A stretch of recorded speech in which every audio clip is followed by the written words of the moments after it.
She's dying, and there's nothing you can do about it. Margaret Lawson whispered those words to herself, standing in the hospital corridor, arms crossed, watching through the glass as 7 doctors fought to save the baby. Her lips curved into something that wasn't quite a smile. Beside her, Sarah Mitchell wiped tears that weren't real, her hands trembling with performance, not grief. Thomas Gray checked his watch for the 3rd time in 5 minutes, like a man counting down to something inevitable. Inside that room, 8-month-old Olivia Harrison was turning blue. The monitors screamed. The doctors shouted orders that weren't working. And somewhere in that chaos, a black woman with a mop saw what no one else could see. She saw murder hiding in plain sight. Before we continue this incredible story, I want to ask you something. What city are you watching from right now? Drop a comment below. And if you believe in stories that can change the way we see the world, please subscribe and stay with me until the very end. This story will stay with you forever. Now let me take you back to the moment everything changed. The baby stopped breathing at 9:47 p.m. Denise Washington was mopping the floor outside the pediatric emergency wing when she heard the first scream. Not from the baby, from the mother. A sound so raw, so primal, so full of desperate terror that Denise's hands froze on the mop handle and her heart slammed against her ribs. My baby! Oh God, somebody help my baby! Denise had cleaned this hospital for 4 years. She knew the rhythm of emergencies. She knew the difference between routine chaos and something worse. This was worse. She moved toward the commotion without thinking, her worn sneakers squeaking against the freshly mopped floor. Through the glass partition, she saw them wheel in the gurney, a tiny body wrapped in a pink blanket. Dark curls plastered to a small forehead, and around that body a swarm of medical professionals in blue scrubs moving fast, voices sharp with controlled panic. 8-month-old female unresponsive, someone called out. Severe respiratory distress. Parents report sudden onset approximately 20 minutes ago at the family residence. Get me vitals now. Oxygen saturation at 74% and dropping. That can't be right. Check it again. I've checked it 3 times. Dr. Marcus Webb pushed through the double doors, his salt and pepper hair disheveled, his reading glasses still perched on his forehead from the dinner he'd abandoned mid-bite. 23 years as a pediatric specialist at St. Catherine's Hospital, chief of pediatric medicine, the man they called when other doctors gave up. He never ignored a page, not once in his entire career. Talk to me, he demanded, snapping on gloves as he moved. What are we dealing with? She's not responding to supplemental oxygen, Dr. Webb. We've got her on 15 liters and she's still dropping. That doesn't make sense. I know it doesn't make sense, but look at the numbers. Webb leaned over the baby, his experienced eyes scanning every inch of her small body. Blue lips, grayish skin spreading like a stain across her cheeks. Labored breathing that was getting weaker with every passing second. Get me a full blood panel, he ordered. CBC metabolic arterial blood gas. And someone page Dr. Russo from toxicology. Now. Not in 5 minutes. Now. A nurse ran for the phone. The emergency room doors burst open again. A woman in a silk nightgown stumbled through a nurse trying desperately to hold her back. Her blonde hair was wild, her makeup smeared with tears, her eyes fixed on the tiny body on the table with an intensity that bordered on madness. That's my daughter? Let me see my daughter. Ma'am, you need to let us work. You can't be in here. I'm not leaving her. Don't you understand? That's my baby. Dr. Webb looked up, recognized the raw terror in the woman's face, and made a split-second decision.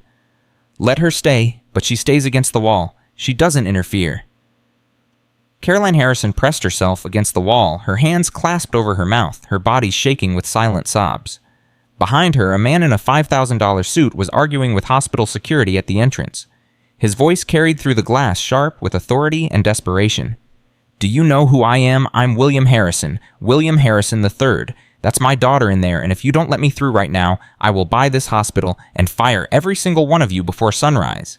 Denise recognized the name immediately. Everyone in the Hamptons knew the Harrisons. Tech billionaire turned pharmaceutical mogul. Net worth somewhere north of $4 billion. His face was on magazine covers, his name was on buildings, and his company's medications sat in medicine cabinets across America. But Denise knew him differently. She'd worked for the Harrisons for 12 weeks 3 months ago, cleaned their mansion, made their beds, scrubbed their toilets, stayed invisible just like they wanted, until the day they fired her without warning. Budget cuts, as Margaret had said, her cold eyes betraying nothing. We're restructuring the household staff. Denise had never believed it, not for a second. Saturation at 71%, a nurse called out, her voice climbing with fear. Dr. Webb, she's getting worse. Where's Russo? I need toxicology here yesterday. She's on her way, 3 minutes out. We don't have 3 minutes. The doors swung open again, and Dr. Elena Russo rushed in, her dark hair pulled back in a hasty ponytail, her white coat unbuttoned and flying behind her. She was the head of toxicology at St. Catherine's, recruited from Johns Hopkins 2 years ago, one of the best in the country. What have we got? 8-month-old acute respiratory failure, not responding to oxygen supplementation. Nothing we're doing is working. Russo frowned at the monitors, her sharp eyes processing data faster than most computers. That doesn't make sense. If it's respiratory, the oxygen should help, even a little. It's not helping at all. If anything, she's getting worse. Then it's not purely respiratory. Russo grabbed a pen light and leaned over the baby, checking her pupils. Reactive. That rules out most neurological causes. So what is it? I don't know yet. Give me a minute. We don't have a minute. More doctors arrived, one after another, summoned by pages and phone calls, and the growing sense that something unprecedented was happening in the pediatric wing. Dr. James Chen, the cardiac specialist who'd been flown in from Johns Hopkins just last month. Dr. Patricia Okonkwo, the pediatric neurologist who'd published 3 groundbreaking papers before she turned 40. Dr. Stephen Miller, the immunologist. Dr. David Park, the pulmonologist. Dr. Rebecca Torres, the infectious disease specialist. 7 of the finest medical minds on the East Coast surrounded one tiny dying baby, and none of them could figure out what was wrong. Denise watched from the corridor, her mop forgotten, her bucket of dirty water growing cold beside her. She'd positioned herself near the supply closet, half hidden in shadow, invisible just like she'd always been. But tonight her eyes kept moving away from the medical drama unfolding in the emergency room. Tonight she was watching 3 people standing in the hallway. Margaret Lawson stood closest to the glass, her steel gray hair perfectly styled, her posture ramrod straight, her expression carefully blank. She was the head housekeeper of the Harrison estate, the one who ran the household with military precision, the one who decided who stayed and who was let go, the one who had fired Denise 3 months ago. Sarah Mitchell stood a few feet behind, her younger, maybe 25, with blonde hair pulled back in a tight ponytail. She was supposed to be the nanny, the one responsible for Olivia's care. She was crying, her hands pressed to her face, her shoulders shaking with what looked like sobs. But something was wrong. Denise had spent her whole life reading people. Growing up in the projects of the South Bronx, you learned fast to tell the difference between genuine emotion and performance. You learned who was really crying and who was putting on a show. Sarah's shoulders were shaking. But when her hands dropped for just a moment, when she reached up to brush hair from her face, Denise saw her eyes. They were dry. Completely dry. Thomas Gray stood by the window at the end of the hall, a big man with broad shoulders and a face that never seemed to smile. He was the Harrison family driver responsible for ferrying William to meetings and maintaining the property. He rarely spoke. He never laughed. And right now, he was checking his watch. Again, that was the 4th time in 10 minutes. Why would a driver be checking his watch while a baby was dying? Saturation at 68%, a nurse announced, her voice cracking. Dr. Webb, we're losing her. Try epinephrine, Dr. Russo ordered. If there's any kind of allergic component. Already tried it. 45 seconds ago, no response. Steroids. Given nothing. This is impossible, Dr. Chen muttered, staring at the monitors like they'd personally betrayed him. We've covered every standard intervention. Respiratory support, cardiac support, anti-inflammatories, antihistamines. Nothing is working. It's like... He trailed off. Like what? Doctor, Webb demanded. Like her blood can't carry oxygen anymore. We're getting air into her lungs, but her body can't use it. The words hit Denise like a physical blow. Her blood can't carry oxygen.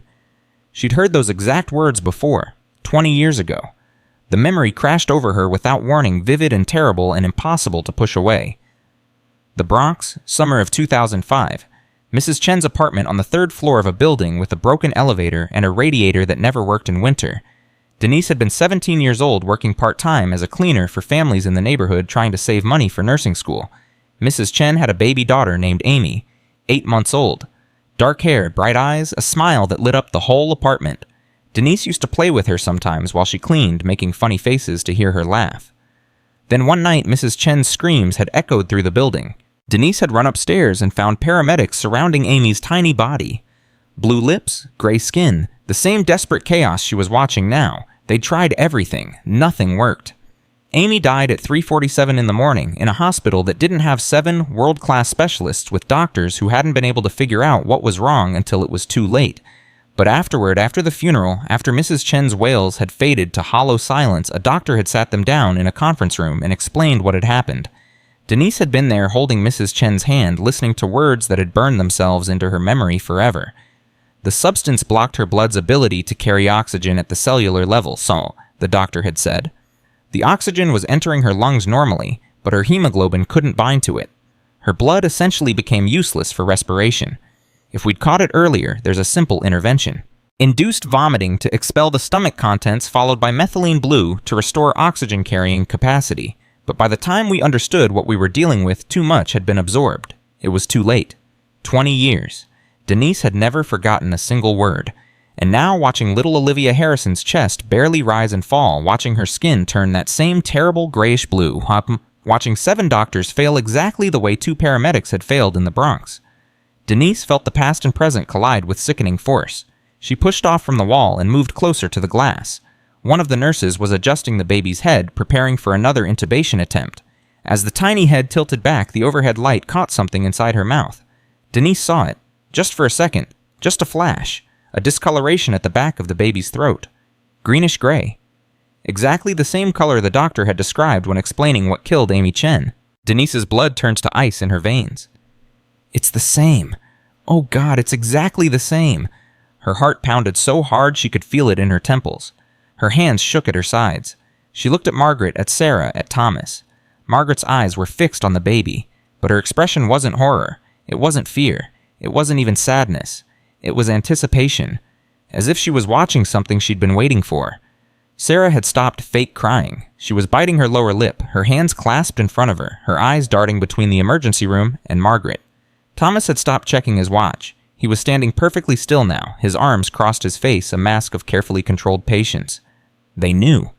The realization slammed into Denise with the force of a freight train. They knew what was happening. They knew why the doctors couldn't save her. They were waiting for the baby to die.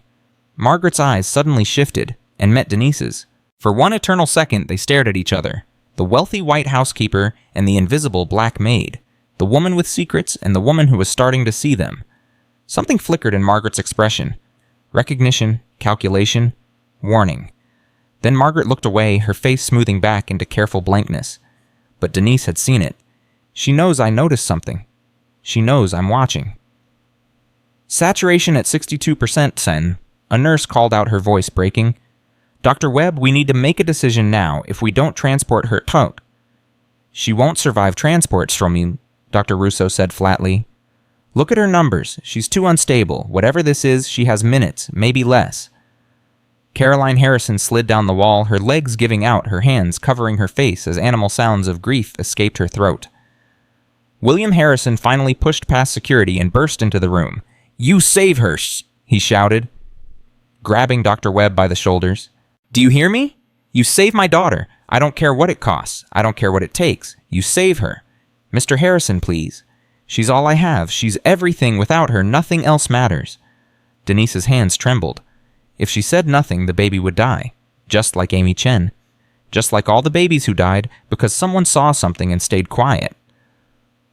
If she spoke up, she'd be a cleaning lady challenging 7 of the best doctors in the country. They'd laugh at her. They'd ignore her. They'd probably have her removed from the building.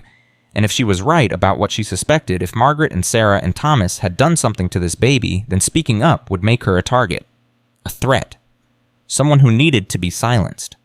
She thought about Mrs. Chen at Amy's funeral, hollow-eyed and broken, clutching Denise's hand and whispering, "Why didn't anyone see? Why didn't anyone help her?" She thought about her mother, who'd worked 3 jobs to keep them fed, who'd cleaned houses and offices and hotels until her back gave out, who used to say, "Baby girl, God gave you eyes that see what others miss. That's not an accident. That's a purpose. Don't you ever waste it." She thought about Olivia Harrison, 8 months old, innocent, helpless, dying, because someone wanted her dead and no one could figure out why. Denise moved before her brain could stop her. She walked toward the emergency room doors.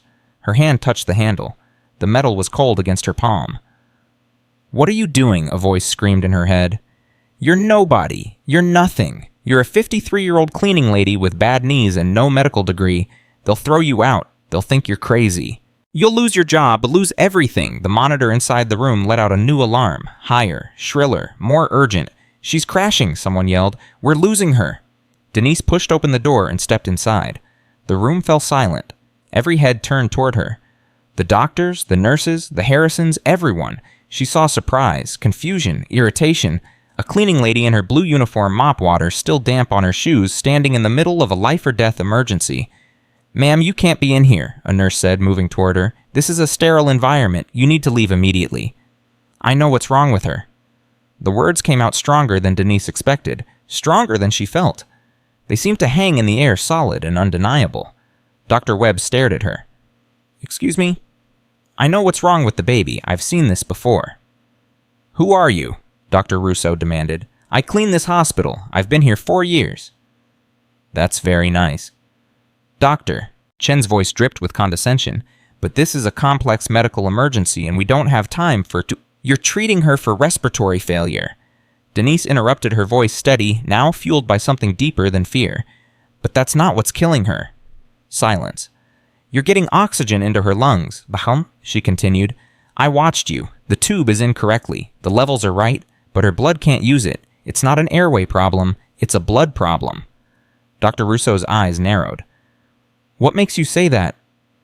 "Because I've seen this exact thing before. 20 years ago in the Bronx. A baby named Amy Chen, 8 months old, just like this one. Same blue lips, same gray skin, same monitors screaming, same doctors who couldn't figure out why nothing worked." "And what happened to that baby?" Dr. Webb asked quietly. "She died." Denise's voice cracked, but she pushed through. "She died because by the time they figured out what was wrong, it was too late. Her blood couldn't carry oxygen anymore. Something had poisoned her hemoglobin. That would be consistent with methemoglobinemia," Dr. Russo said slowly, "or exposure to certain nitrites or Check inside her mouth," Denise said. "The back of her throat. There's a discoloration, greenish-gray. I saw it when the nurse tilted her head back for intubation. That's the marker. That's how you know." The doctors exchanged glances. "Ma'am?" Dr. Chen said, his voice tight with impatience. "We appreciate your concern, but we can't base medical decisions on what?" Denise shot back. "On observation, on pattern recognition. Isn't that what doctors do? We base decisions on evidence, on training, on check her throat." Denise's voice rose. "It'll take you 5 seconds. If I'm wrong, you've lost nothing. If I'm right, you might save her life." "This is ridiculous." Margaret Lawson's voice cut through the tension. She had appeared in the doorway, her face a mask of outraged concern. "Dr. Webb, are you seriously going to listen to a cleaning woman over 7 trained physicians?" Denise turned to face her. Their eyes met. "I didn't ask for your opinion," Denise said quietly. "I'm trying to save a baby." "You're wasting valuable time with amateur theories." "Then let them check. If I'm wrong, I'll leave. I'll never say another word. But if I'm right, you're not right. Then you have nothing to worry about." Something flickered in Margaret's eyes. Just for a second. Fear, maybe, or fury. Then it was gone. Dr. Webb looked at Margaret, looked at Denise, looked at the baby whose monitors were screaming warnings that everyone understood. "Check her throat," he said. "Dr. Webb," Margaret started. "I said check her throat now." Dr. Russo moved quickly. She repositioned the baby's head, angled the overhead light, and peered into her mouth with a pen light. She went very still. "What?" Dr. Webb demanded. "What do you see?" "There's a discoloration." Russo's voice was barely above a whisper. "Greenish-gray extending from the soft palate down toward the esophagus, exactly where she said." The room went silent. "That's consistent with exposure to oxidizing agents," Russo continued, her mind racing. "Nitrites, certain medications, and overdose industrial compounds. It would explain why the oxygen isn't working. Her hemoglobin is being converted to methemoglobin. It can't bind oxygen molecules." "How do we treat it?" Dr. Webb asked. "Methylene blue. It's the antidote. It reduces the methemoglobin back to functional hemoglobin. But we also need to stop absorption of whatever's still in her system, gastric lavage if there's anything left in her stomach." "How would a cleaning lady know that?" Dr. Chen demanded, staring at Denise. "I told you." Denise met his eyes without flinching. "I watched a baby die from this. And afterward, I made sure I understood exactly what happened and exactly what could have saved her. Because I spent 20 years hoping I'd never need to use that knowledge and praying that if I ever did, I'd have the courage to speak up." Dr. Webb didn't wait for more discussion. Get methylene blue from pharmacy. Prepare for gastric lavage. Move. Now. Go. The team exploded into action. Denise stepped back, her legs suddenly weak, her hands shaking so badly she had to grip the doorframe to stay upright. She watched as they worked on Olivia, watched as they administered the antidote, watched as they cleared her tiny stomach. She watched as the monitors slowly, impossibly began to stabilize. Saturation climbing, a nurse called out. 68, 72, 76. Oh my God, someone whispered. It's working. She's pinking up. Look at her color. Caroline Harrison let out a sound that was half sob, half prayer. William Harrison stood, frozen tears streaming down his face, watching his daughter come back from the edge of death. Denise looked at the hallway. Margaret was gone. Sarah was gone. Thomas was gone. She felt ice water flood her veins. They left. As soon as they realized she was going to survive, they disappeared. Why would they leave unless Ms. Washington Denise turned. Dr. Webb was standing in front of her, his face a mixture of exhaustion and awe. How did you know my name? It's on your badge. He shook his head slowly. I've been a doctor for 23 years. I've seen things I can't explain. But I've never seen anything like what just happened. I just saw something you missed. You saw something 7 specialists missed, and you had the courage to speak up even when everyone in this room thought you were crazy. Did you think I was crazy? Webb paused. I thought you were desperate. Desperate enough to say anything to help. But I looked in your eyes and I saw something else. What? Certainty. You knew. You absolutely knew, and I decided that was worth 5 seconds of my time to verify. Denise let out a breath she didn't realize she'd been holding. Is she going to be okay? I think so. We'll need to monitor her closely, run more tests, figure out exactly what substance caused this. But thanks to you, she's alive. He paused. She wouldn't be if you hadn't walked through that door. I almost didn't. But you did. That's what matters. From across the room, Caroline Harrison looked up. Her eyes found Denise's. Through the tears and the terror and the overwhelming relief, she mouthed 2 words. Thank you. Denise nodded once, then turned and walked out of the emergency room. She needed air. She needed space. She needed to think. Because saving Olivia Harrison was only the beginning. Someone had tried to kill that baby. Someone with access to her food, her bottles, her care. Someone who knew exactly what substance to use and exactly how to administer it to make it look like a mysterious medical emergency. And Denise had just announced to everyone in that room that she knew what really happened. She found an empty hallway and leaned against the wall, pressing her palms flat against the cool surface, trying to slow her racing heart. That was quite a performance. Denise spun around. Margaret Lawson stood at the end of the hallway, half hidden in shadow. Her arms were crossed. Her face was calm, but her eyes burned with something cold and dangerous. It wasn't a performance, Denise said. I saw what was killing her. Yes, you did. Margaret walked closer, her heels clicking against the tile floor. That's what concerns me. It should concern you that someone poisoned that baby. Should it? Margaret tilted her head slightly, like a predator studying prey. You seem very certain it was poison. I am certain. Still, and yet the doctors haven't confirmed that. They're still running tests. For all anyone knows, it could have been an accidental exposure, a contaminated formula, a tragic accident. It wasn't an accident. How do you know? Denise met her eyes. Because I saw you watching, you and Sarah and Thomas. You were waiting for her to die. I saw it in your faces. Something flickered across Margaret's expression. Surprise, maybe, or respect. You're more observant than I gave you credit for, she said quietly. I've been invisible my whole life. When you're invisible, you learn to watch. You learn to see things other people miss. That's a dangerous skill to have. Is that a threat? Margaret smiled. It didn't reach her eyes. It's an observation. People who see too much often find themselves in difficult situations. I'm not afraid of you. No. Margaret took another step closer. Maybe you should be. They stood face to face, barely 2 feet apart. The cleaning lady and the housekeeper, the nobody and the woman with secrets. I know what you did, Denise said quietly. I don't have proof yet, but I will, and when I do, I'm going to make sure you answer for it. You have no idea what you're talking about. Don't I, David Winters, that name mean anything to you? Margaret's face went rigid. That's what I thought. Denise kept her voice low, steady, even though her heart was pounding. I don't know the whole story yet, but I know enough to know you're not who you say you are. None of you are. You're making a very dangerous mistake. The only mistake I made was not saying something 3 months ago when I heard you and Sarah and Thomas talking in the kitchen, when I heard you say you'd been planning something for 15 years.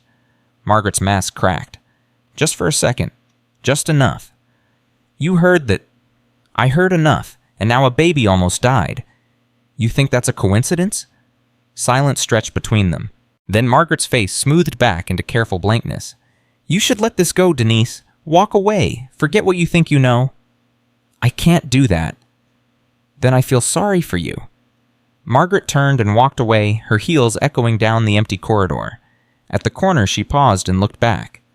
You saved Olivia tonight. That was impressive. But don't think for a moment that this is over. She disappeared around the corner. Denise stood alone in the hallway, her hands trembling, her mind racing.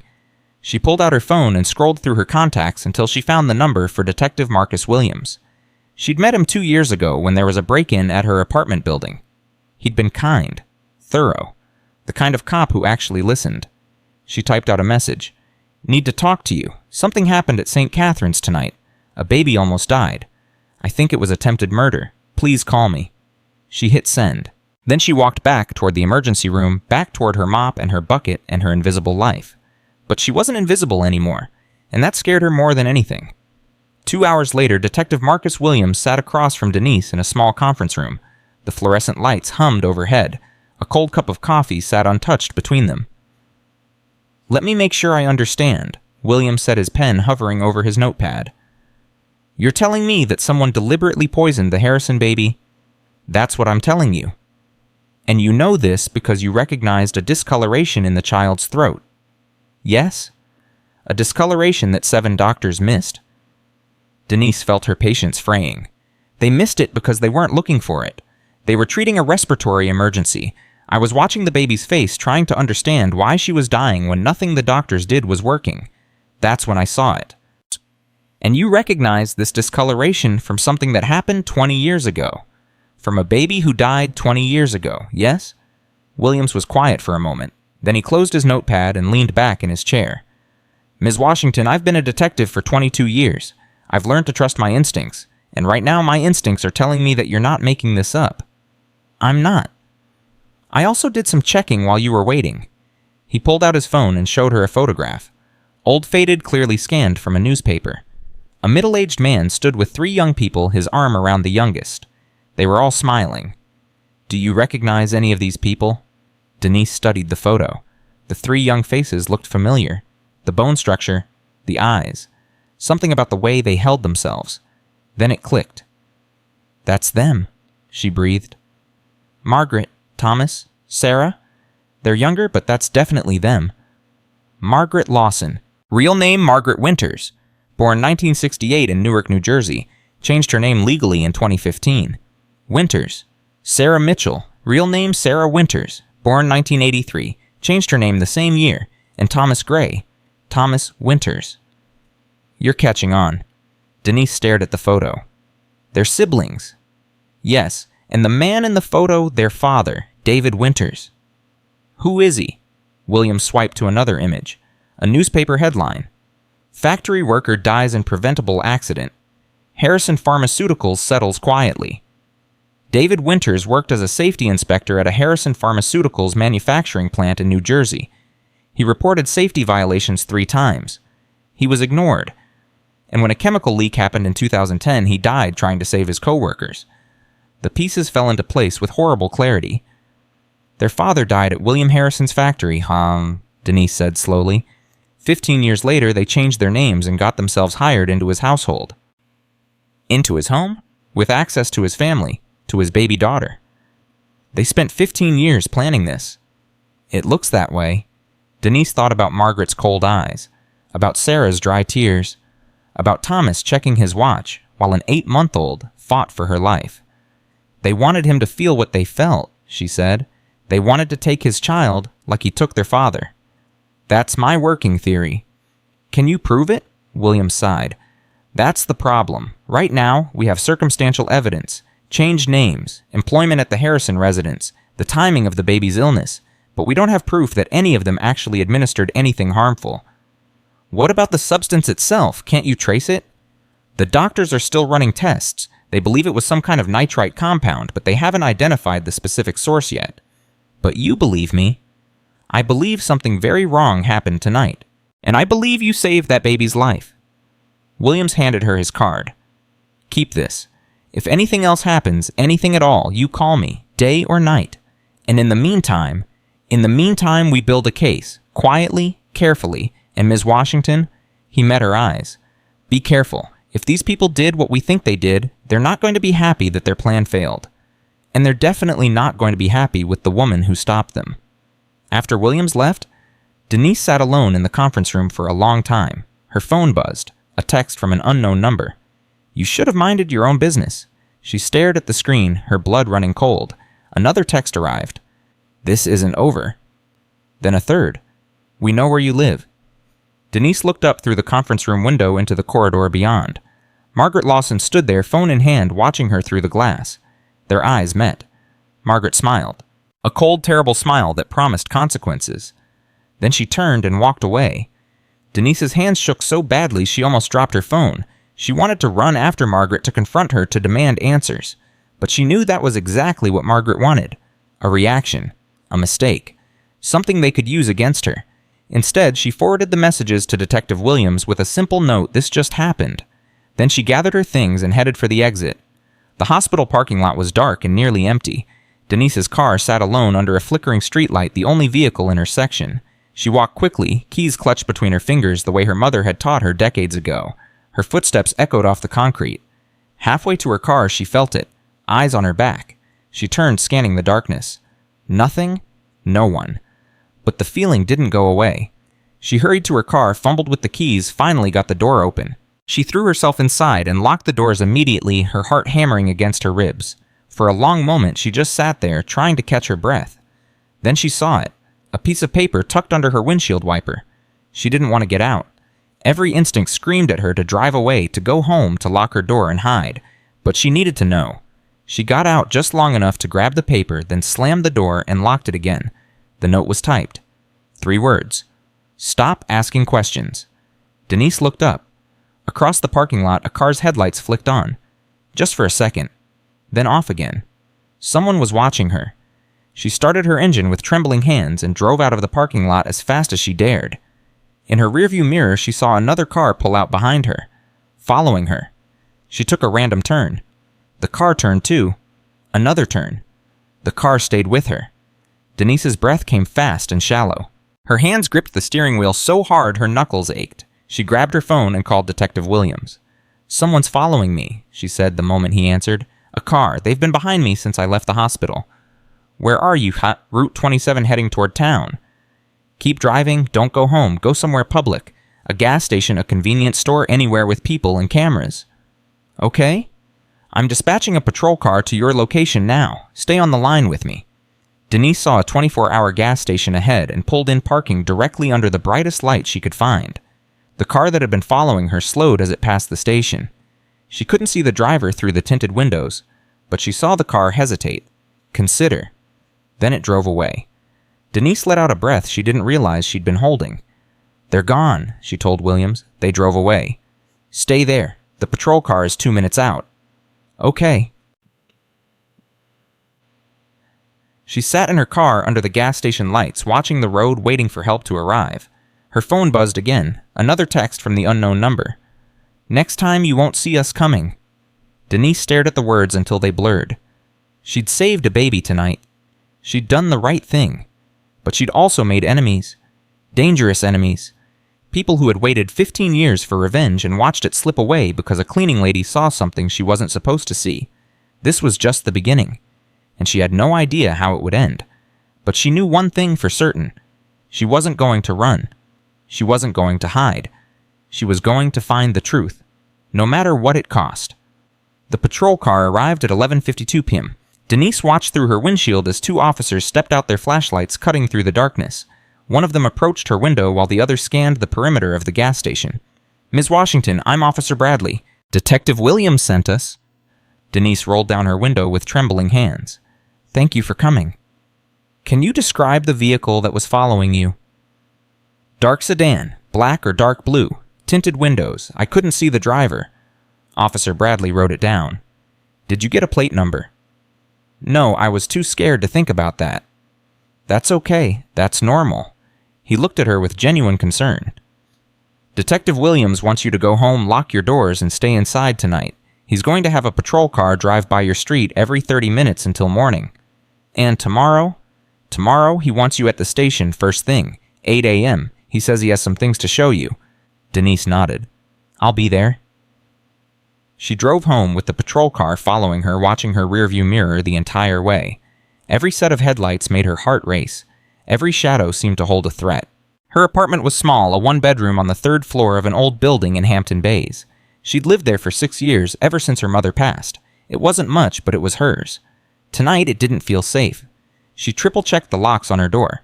She pushed a chair under the doorknob. She turned on every light in the apartment and sat on her couch with her phone in her hand, watching the clock tick toward midnight. Sleep didn't come. Every sound made her jump. The building settling, a car passing on the street below, a neighbor's television through the thin walls. At 2:17 a.m., her phone buzzed. Another text from the unknown number. Sweet dreams, Denise. She didn't sleep at all. The next morning at 7:45 a.m., Denise walked into the Hampton Police Department looking like she'd aged 10 years overnight. Her eyes were red-rimmed, her movements stiff with exhaustion, but her jaw was set with determination.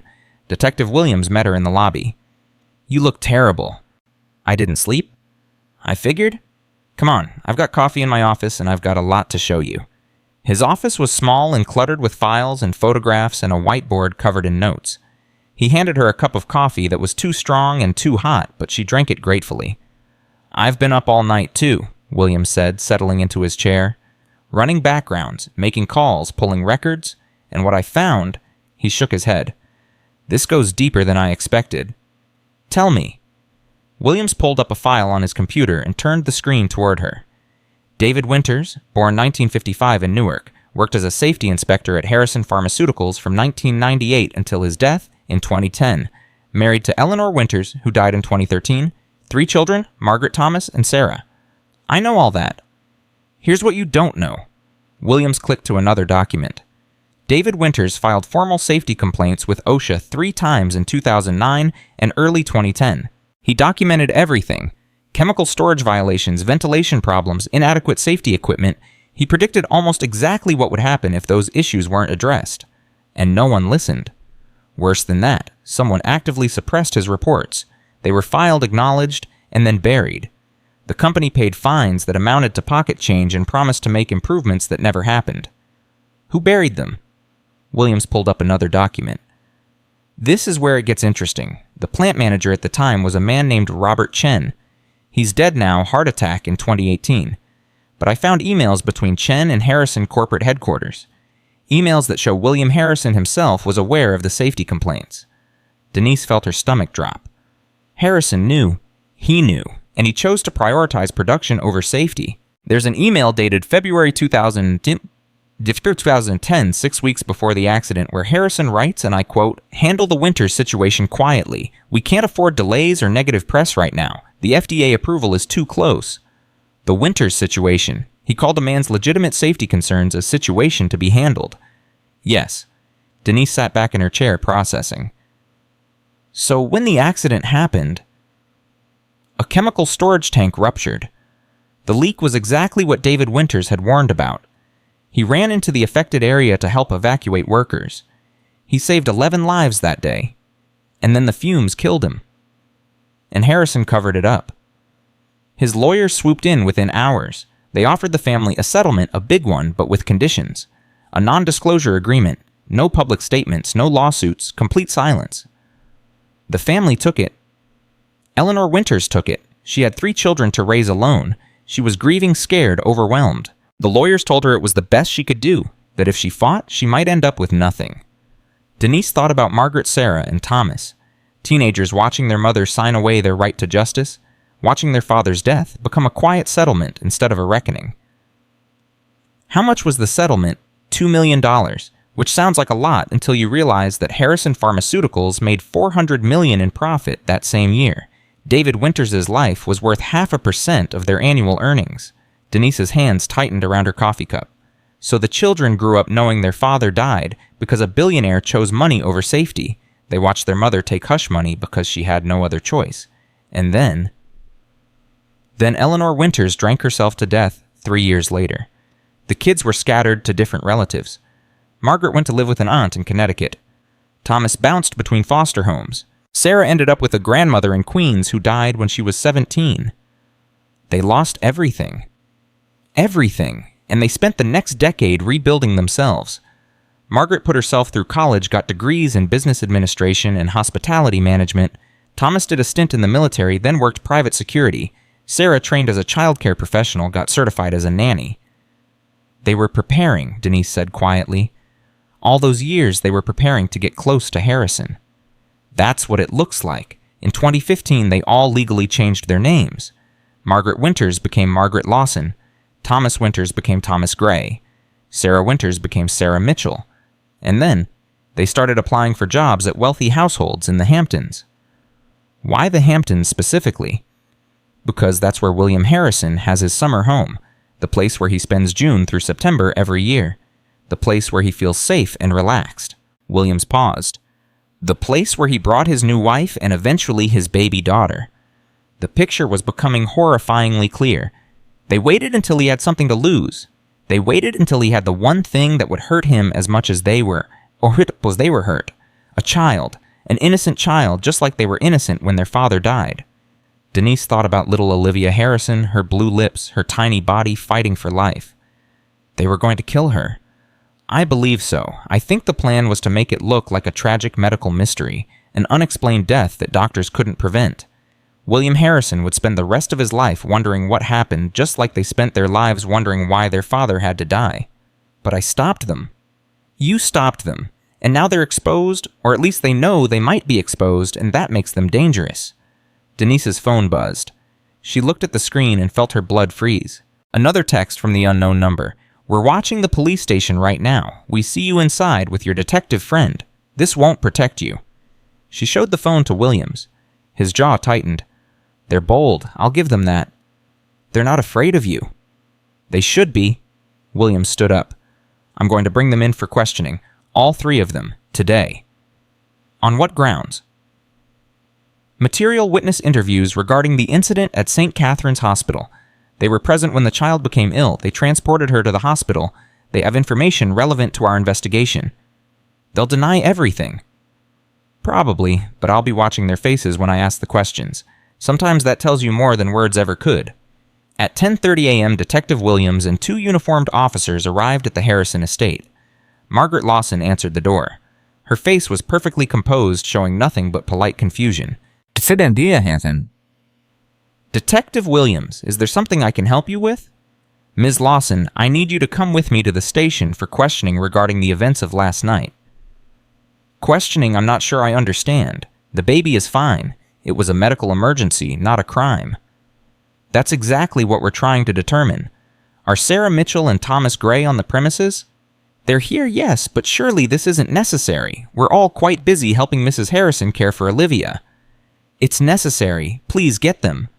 Margaret's eyes flickered just for a moment with something that looked like calculation. Then she smiled. Of course, Detective, we have nothing to hide. 20 minutes later, all 3 siblings were sitting in separate interview rooms at the Hampton Police Department. Williams started with Sarah Mitchell. She was the youngest, the most visibly nervous. Her hands trembled as she sat down, and she couldn't seem to make eye contact. Ms. Mitchell, how long have you worked for the Harrison family? About 14 months? And before that, I worked for other families in the area, the Goldsteins in East Hampton, the Martins in Bridgehampton. I see. Can you tell me about last night? What happened with Olivia? Sarah's eyes darted to the door, then back to the table. I was putting her down for the night. She seemed fine, normal, and then about an hour later I went to check on her and she wasn't breathing right. Her skin was gray. I screamed for Margaret, and she called 911. What had Olivia eaten or drunk that day? Her normal formula, some pureed vegetables for dinner, nothing unusual. Who prepared her formula? Sarah hesitated. Just a fraction of a second, but Williams caught it. I did. I always prepare her bottles. Always? Yes. No one else ever does. Margaret doesn't help Thomas. No, that's my job. I'm the nanny. Williams leaned forward. Ms. Mitchell, I'm going to ask you something, and I want you to think very carefully before you answer. Do you know anyone who might want to hurt Olivia Harrison? Sarah's face crumpled. For a moment, she looked like she might cry, might confess, might spill everything. Then she pulled herself together. No, she said quietly. I can't imagine anyone wanting to hurt a baby. In the next room, Thomas Gray sat like a stone. His arms were crossed, his face expressionless, his answers short and flat. Did you see anything unusual last night? No. Where were you when Olivia became ill? In my quarters. What time did you learn something was wrong? When Margaret knocked on my door, maybe 9:30. And what did you do? I helped carry the baby to the car. I drove them to the hospital. You drove. At what speed? As fast as I safely could. Were you worried about the baby? Thomas's eyes met Williams's for the first time. Cold, empty. She's my employer's child. Of course I was concerned. Concerned. Not worried, not scared. I don't scare easily, Detective. No, I don't suppose you do. Margaret Lawson was the last interview, and she was the hardest. She sat with perfect posture, her hands folded calmly on the table, her expression one of patient cooperation. She answered every question directly and completely, never hedging, never hesitating. Ms. Lawson, you've worked for the Harrison family for 18 months. In that time, has Olivia ever had any health problems? No, she's been remarkably healthy. Last night was completely unexpected. Do you have any medical training? Basic first aid only. I took a CPR course years ago. So you wouldn't recognize the symptoms of poisoning? Margaret's smile didn't waver.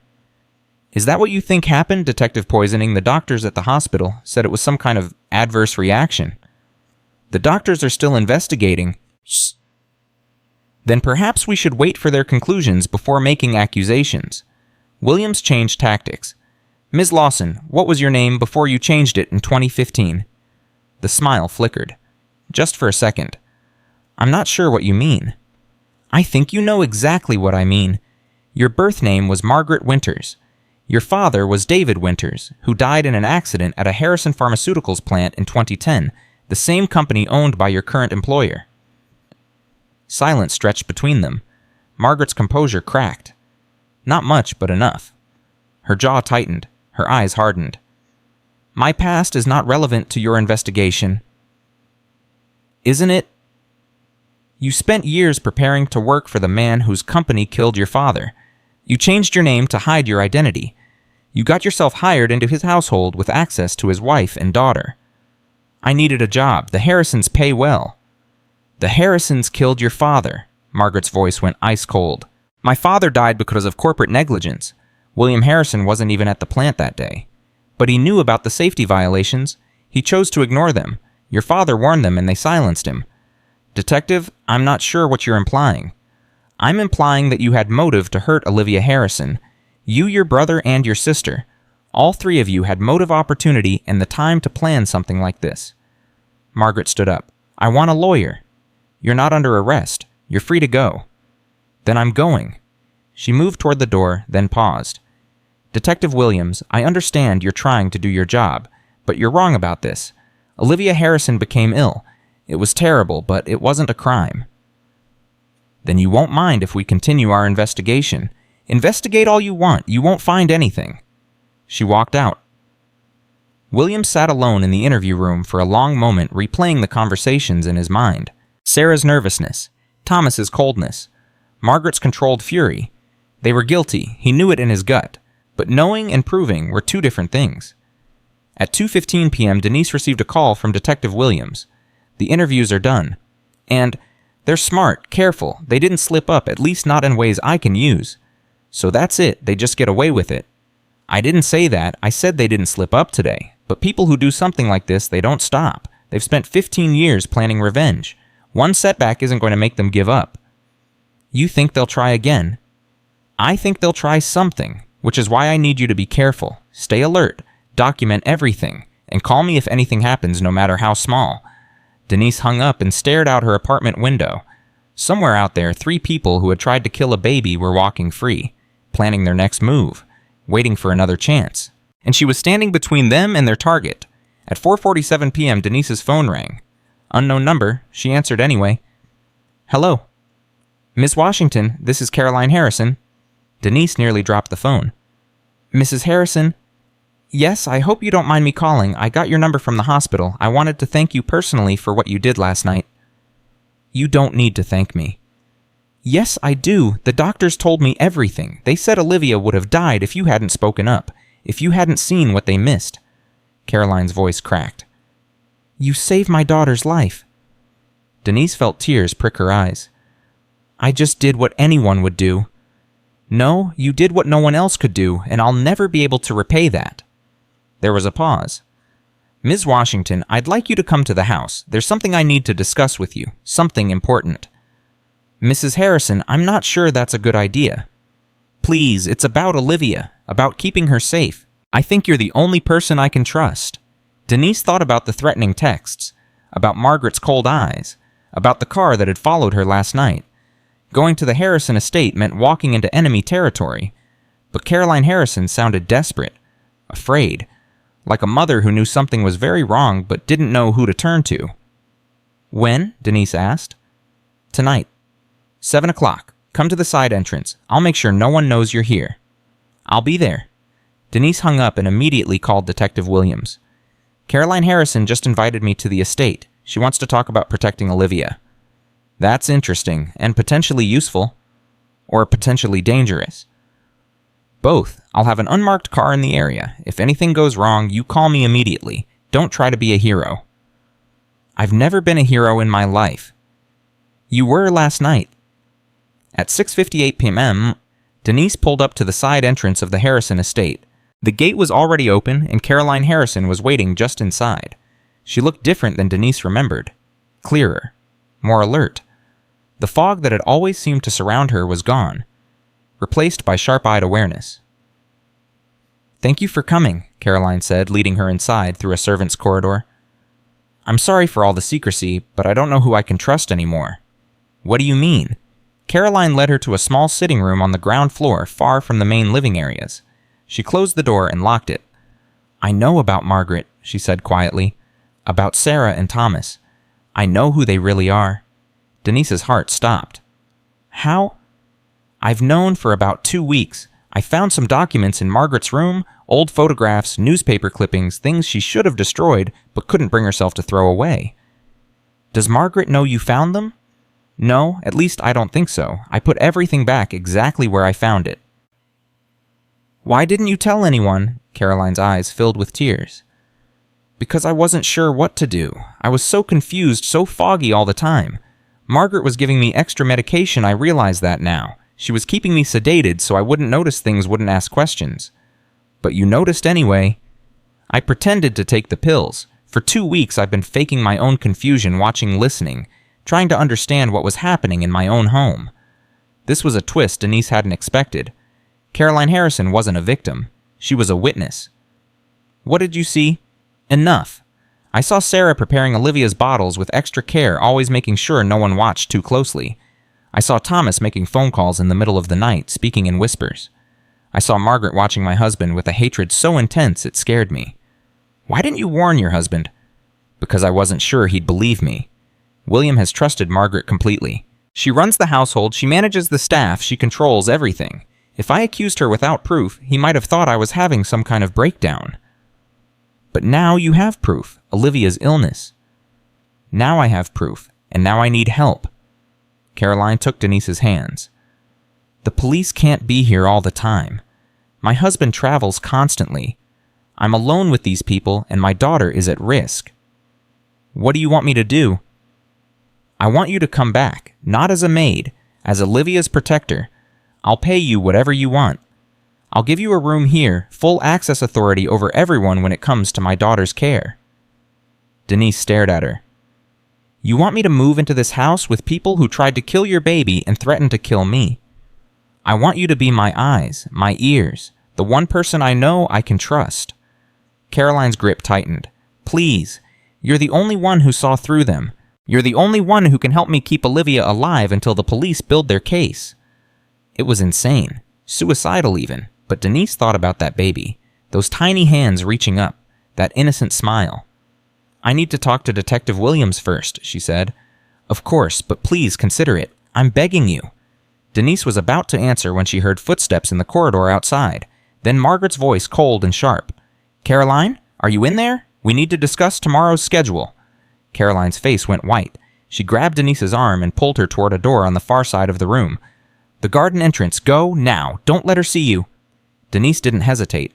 She slipped through the door and found herself in a dark hallway that led to an exterior exit. Behind her, she heard Caroline opening the sitting room door, her voice artificially bright. Margaret, I was just having some tea. Is something wrong? I saw an unfamiliar car near the side gate. Oh, that must have been the delivery service. I ordered some things for Olivia. Denise moved quickly down the hallway, her heart pounding. She reached the exit and stepped outside into the cool night air. She was halfway to her car when a figure emerged from the shadows. Thomas Gray. He stood between her and her vehicle, his massive frame blocking the path, his face unreadable in the darkness. Ms. Washington, I didn't expect to see you here. I was just leaving. Were you, he took a step closer, visiting someone or spying? That's none of your business. Everything that happens on this property is my business. Another step. You should have stayed away, you know, after last night, after everything you should have taken the hint. I don't respond well to threats. That's unfortunate for you. Denise's hand moved toward her phone. Don't, Thomas said quietly. Don't call anyone. Don't make a scene. Just get in your car and drive away, and this time, don't come back. Or what? Thomas smiled. It was worse than his blank expression. Or next time we won't be having a conversation. He stepped aside, leaving a clear path to her car. Denise walked past him, every nerve screaming, expecting to feel his hands on her at any moment. She reached her car, got inside, started the engine. Thomas stood watching her unmoving until she drove through the gate and disappeared into the night. Her hands didn't stop shaking until she was 5 miles away. At 8:23 p.m., Denise sat in Detective Williams's office telling him everything. Caroline's revelation, her offer, Thomas's threat. Williams listened without interrupting, his face growing more serious with every word. Caroline Harrison wants you to move into the house. Yes. And you're considering it. I don't know what I'm considering. Part of me thinks it's crazy. Part of me thinks it might be the only way to protect that baby until you can make an arrest. Williams was quiet for a long moment. It's dangerous. Incredibly dangerous. If they realize what you're doing, they won't just threaten you. They'll act. I know. But it could also be our best chance.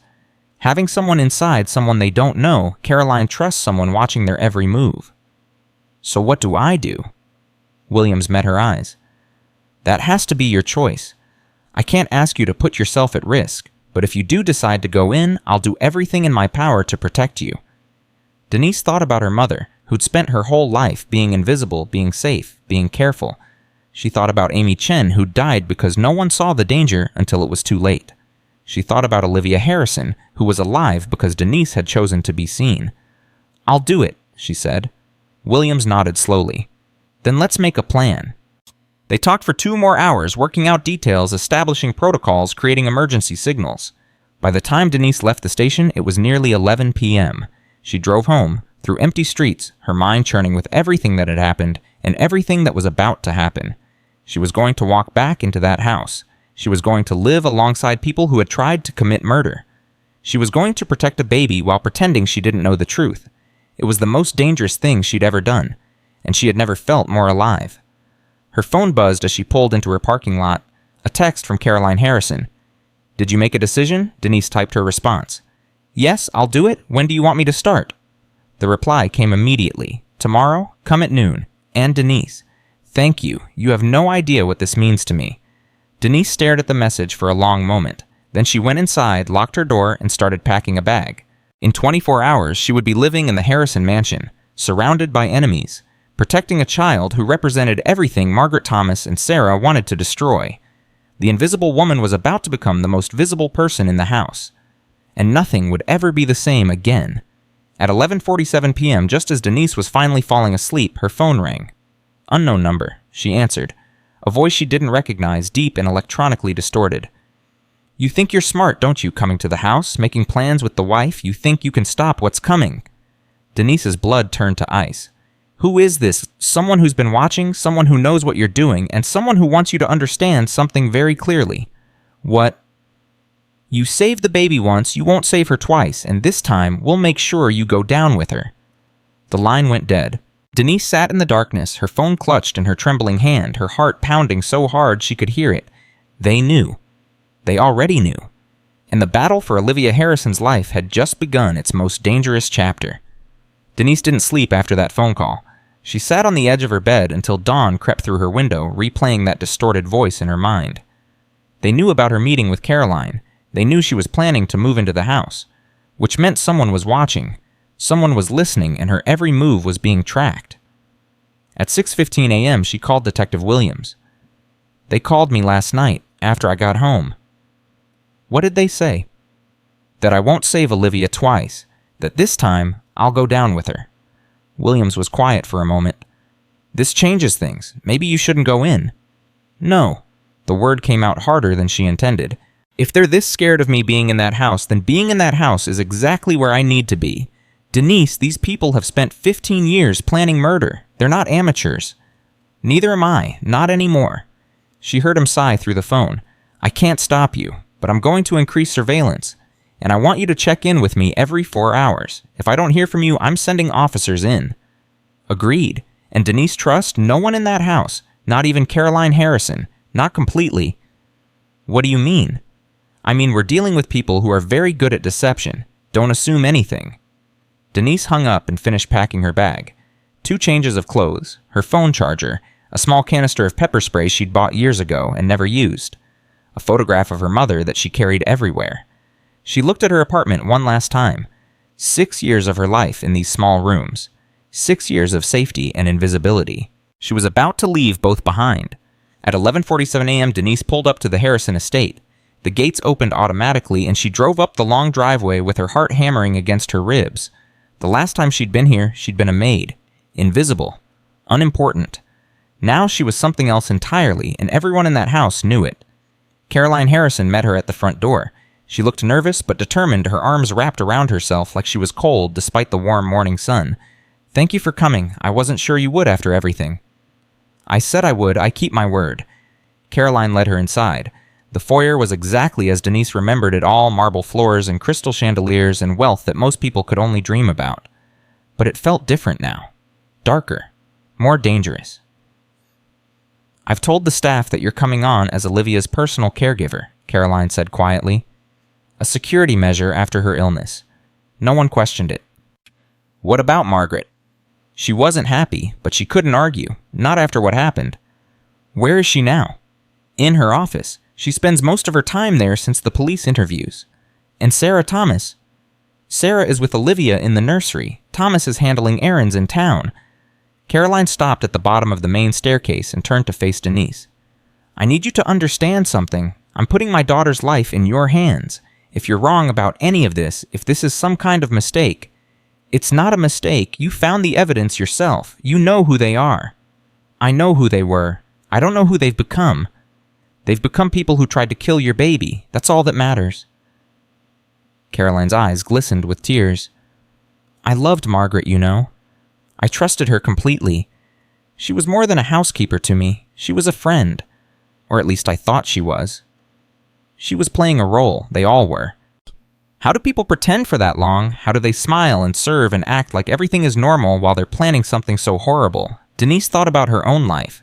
All the years she'd spent being invisible, hiding her true thoughts and feelings from employers who saw her as furniture. She understood pretending better than most. Hate is patient, she said. When you've lost everything, when someone's taken the people you love, you can wait a very long time for revenge. Caroline wiped her eyes. Your room is on the 2nd floor next to the nursery. I want you close to Olivia at all times. What about at night? I've had a baby monitor installed that connects directly to your room. If anything happens, you'll know immediately. They climbed the stairs together, and Caroline led her down a hallway lined with family photographs. William and Caroline on their wedding day. William holding newborn Olivia. Happy moments frozen in time, completely unaware of the danger that lurked just outside the frame. The room was small, but comfortable, with a bed, a dresser, and a window overlooking the garden. Denise set her bag down and looked around, already noting the exits, the blind spots, the places where someone could hide. The nursery is through that door, Caroline said, pointing to a connecting entrance. Sarah usually leaves around 7 p.m. After that, Olivia is your responsibility until morning. And during the day, you'll share duties with Sarah. I want you in that nursery as much as possible. Watch everything, everyone. Including Sarah. Caroline hesitated. Especially Sarah. She's the one who had direct access to Olivia's bottles. If anyone administered something that night, it was her. Denise nodded. I'll be careful. Please. Caroline gripped her hand suddenly desperately. Please keep my baby alive. I will, I promise. Caroline left and Denise was alone. She unpacked her few belongings, then walked to the connecting door and opened it. The nursery was bright and cheerful, painted in soft yellows and greens filled with toys and books and all the things money could buy for a beloved child. Sarah Mitchell sat in a rocking chair holding Olivia singing softly. She looked up when Denise entered and her expression shifted. Surprise, then wariness, then something that might have been fear. Oh, you're here. Mrs. Harrison hired me to help with Olivia's care. I heard. Sarah's arms tightened around the baby. I don't understand why she thinks we need help. I've taken care of Olivia since she was born. Nothing like that has ever happened before. That's exactly why she's concerned. Something did happen, and no one knows why. Sarah's eyes darted away. The doctor said it was some kind of reaction, a medical anomaly. Is that what you think it was? What else would it be? Denise moved closer, keeping her voice gentle. Sarah, I'm not here to cause trouble. I'm here to help, but I need to understand what happened that night. Every detail. I already told the police everything. Tell me. Sarah was quiet for a long moment, her fingers stroking Olivia's dark curls. The baby cooed happily, oblivious to the tension in the room. I prepared her bottle around 7. Same formula I always use. I fed her, burped her, put her down to sleep. She seemed fine. Normal. Sarah's voice trembled. Then around 9, I went to check on her, and she was gray. She wasn't breathing right. I screamed for Margaret, and we called 911. Who else had access to the nursery that day? Just me. Margaret was in her office most of the afternoon. Thomas was working on the cars in the garage. What about Mrs. Harrison? She was resting. She rests a lot. Sarah paused. She has anxiety issues. Margaret gives her medication for it. Denise filed that away. So you were alone with Olivia all day? Yes. And nothing unusual happened. No visitors, no deliveries. Nothing. Sarah finally met her eyes. I know what you're thinking. Everyone's thinking it. That I did something to her, but I would never hurt this baby. Never. Then you have nothing to worry about. Don't I? Sarah's voice cracked. The police questioned me for 3 hours. They looked at me like I was a monster. And now Mrs. Harrison brings in a stranger to watch over my shoulder while I do my job. Tears spilled down her cheeks. I love Olivia. I've loved her since the day she was born. Why would I hurt her? It was a convincing performance. Maybe even genuine. But Denise remembered Sarah's dry eyes at the hospital. The way she'd watched Olivia dying without real emotion. I'm not your enemy, Sarah, she said carefully. I'm just here to help keep Olivia safe. Sarah wiped her tears and stood handing the baby to Denise. Fine. You watch her for a while. I need a break. She walked out without looking back. Denise held Olivia close, feeling the warmth of the small body against her chest, hearing the soft sounds of contentment. The baby reached up and grabbed a strand of Denise's hair, tugging gently. I've got you, Denise whispered. I'm not going to let anything happen to you. Olivia smiled as if she understood. At 3:22 p.m., Denise encountered Margaret Lawson for the first time since moving in. She was carrying Olivia down the hallway when Margaret emerged from her office and they nearly collided. Margaret stepped back, her eyes going cold the moment she recognized Denise. Miss Washington, I heard you'd be joining us. Mrs. Harrison thought it was necessary. Did she? It wasn't a question. And what exactly are your qualifications for this position? I was a caregiver for my mother for 7 years. I've taken courses in infant care and CPR, and I was the one who recognized what was happening to Olivia at the hospital. Yes, your miraculous diagnosis. Margaret's smile didn't reach her eyes. Quite remarkable for a cleaning woman. I'm observant. Clearly. Margaret's gaze moved to Olivia, and something flickered across her face. Something that looked almost like pain. She's a beautiful child, isn't she? She is. So innocent, so completely dependent on the adults around her to keep her safe. Margaret's eyes met Denise's again. It must be terrifying being that vulnerable, having no control over your own fate. Children trust the people who care for them. That's how it should be. Trust. Margaret repeated the word like it tasted bitter. Yes, trust is a powerful thing, and a dangerous one when it's misplaced. I agree. They stood in silence for a moment, two women who understood each other perfectly and hated what they understood. Welcome to the household, Ms. Washington, Margaret said finally. I hope your stay here is uneventful. So do I. Margaret walked past her and disappeared down the stairs. Denise let out a breath she didn't realize she'd been holding. Her hands were trembling slightly as she continued toward the nursery. That woman was dangerous. More dangerous than Denise had realized. The cold intelligence behind those eyes, the careful control of every word and gesture. Margaret Lawson had spent 15 years perfecting her mask, and she wasn't going to let it slip now. At 5:48 p.m., Denise sent her first check-in to Detective Williams. Inside, all quiet so far. Margaret is cold but careful. Sarah seems nervous. Haven't seen Thomas yet. His response came immediately. Stay alert. We're watching the house from outside. Any problems you call. Dinner was served at 6:30 p.m. in the main dining room. William Harrison was home. Home for once, seated at the head of the table with Caroline beside him. Denise was surprised to be invited, but Caroline insisted. You're part of the household now. You'll eat with us. The staff ate in a separate room, which meant Denise wouldn't have to share a meal with Margaret, Sarah, and Thomas. Small mercies. William Harrison looked tired, older than his years. The events of the past few days had clearly taken a toll. Ms. Washington, he said as she sat down, I understand I owe you a significant debt. You don't owe me anything, sir. I owe you my daughter's life. That's not nothing. He studied her with shrewd eyes, the eyes of a man who'd built an empire through intelligence and determination. Caroline tells me you're going to be staying with us, looking after Olivia. Yes, sir, if that's acceptable to you. It's more than acceptable. It's necessary. He glanced at Caroline and something passed between them. We've become aware of certain concerns regarding our household staff. Denise felt her pulse quicken. What kind of concerns? The police shared some information with us this afternoon about the backgrounds of some of our employees. William's jaw tightened. Information that should have come up in background checks but somehow didn't. William, Caroline said quietly, we shouldn't discuss this here. Why not Ms. Washington already knows? She's the one who started this whole investigation. William turned back to Denise. I know who Margaret Lawson really is, who they all are. I know about David Winters. The name hung in the air like a ghost. I remember him, William continued, his voice heavy. I remember his safety reports. I remember choosing to ignore them because they were inconvenient, because they would cost money, because I was young and arrogant and thought I knew better. William, please. I killed that man, Caroline. Not directly, but through my negligence, my indifference. And now his children are in my home, caring for my daughter, waiting for... He couldn't finish the sentence. The police are building a case, Denise said carefully. They're going to arrest them soon. Not soon enough. William pushed back from the table, his appetite clearly gone. I've hired additional security. They start tomorrow. Ex-military, the best money can buy. And I'm considering sending Caroline and Olivia away somewhere safe until this is resolved. That might be wise. It might also be exactly what they want. To drive us out of our own home. To make us live in fear. William's hands clenched into fists. I built everything I have from nothing. I've faced down hostile takeovers, market crashes, everything.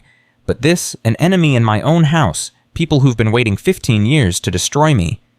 They want you to feel what they felt, Denise said quietly. They want you to lose someone you love the way they lost their father. And they chose my daughter, an innocent baby who had nothing to do with any of it. William's voice broke. What kind of people target a child? Broken ones, Denise answered. People who've been destroyed by grief and rage until there's nothing left but the need to cause pain. At 9:15 p.m., Denise was settling Olivia into her crib when she heard voices in the hallway. Low, urgent, angry. She moved silently to the door and pressed her ear against it. Can't just pretend nothing has changed. That was Sarah's voice, high and strained. We're not pretending, we're adapting. Margaret, cold as always. Adapting? They know who we are. Harrison knows, the police know it's over. It's not over until I say it's over. A pause.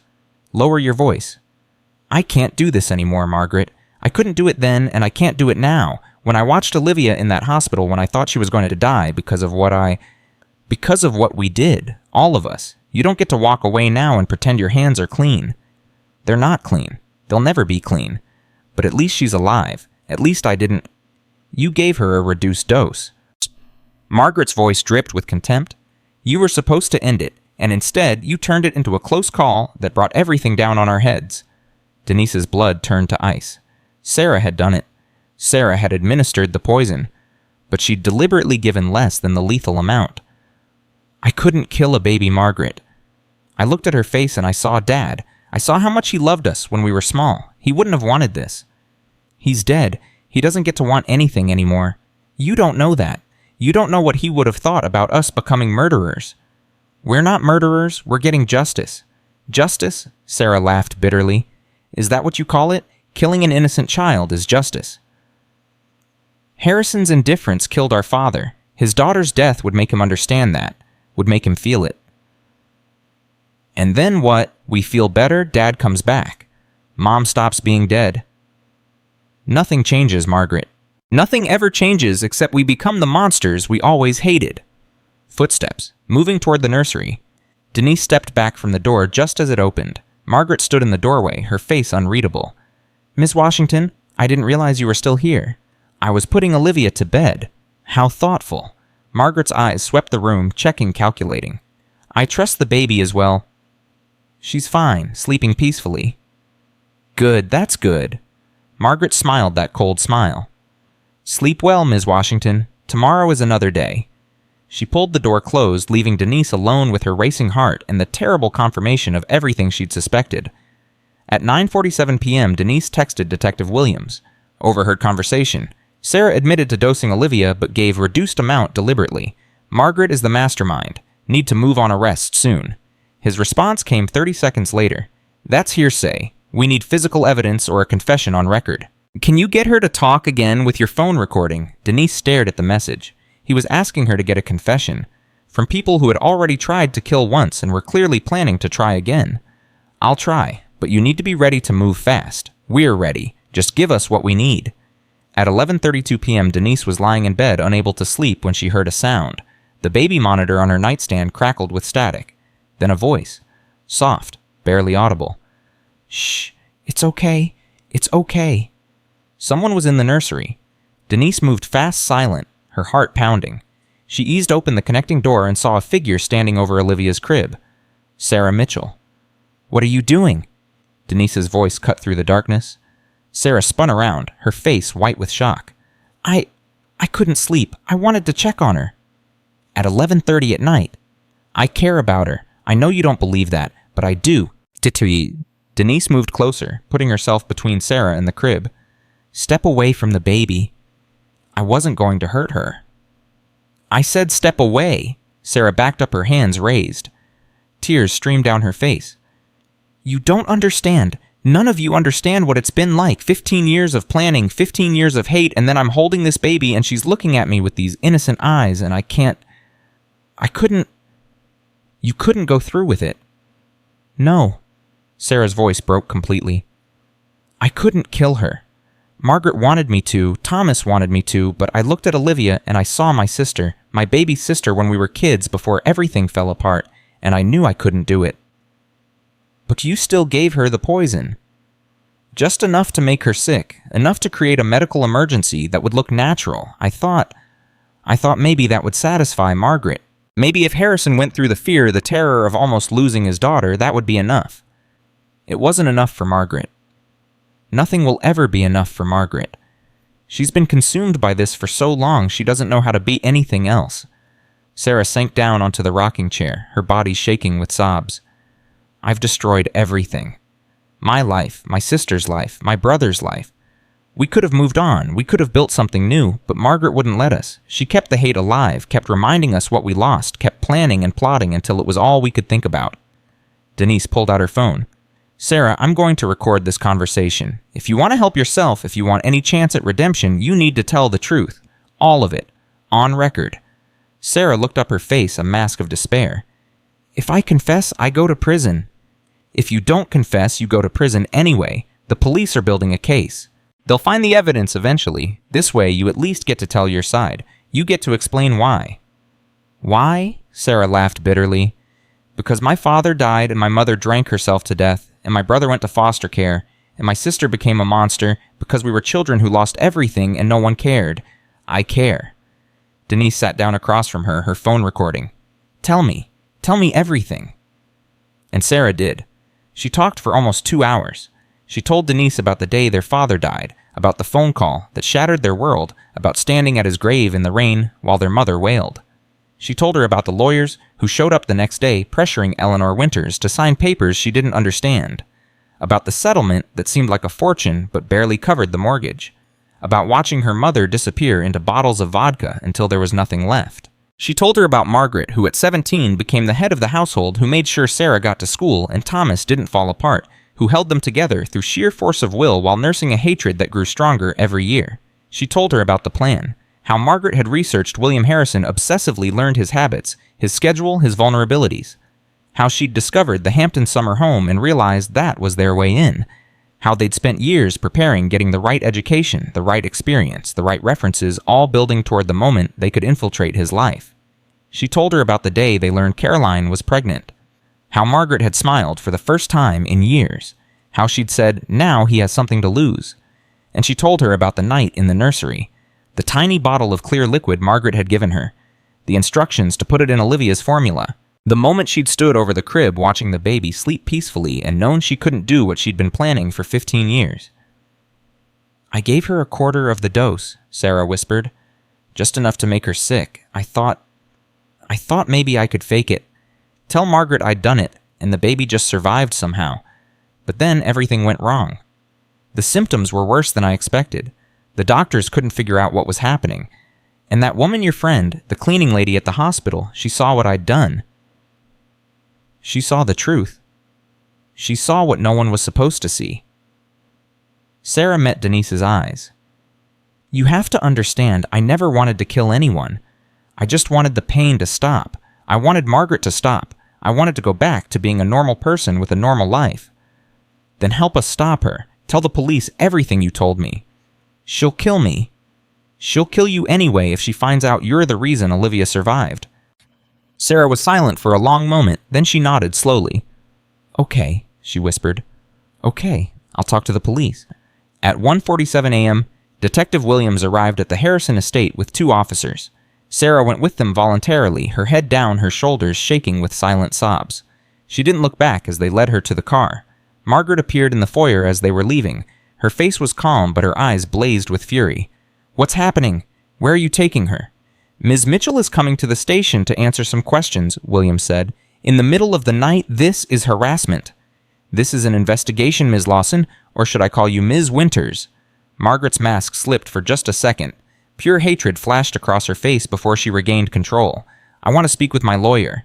That's your right, but right now we're only taking Sarah. You're free to remain here. Williams paused at the door. For now.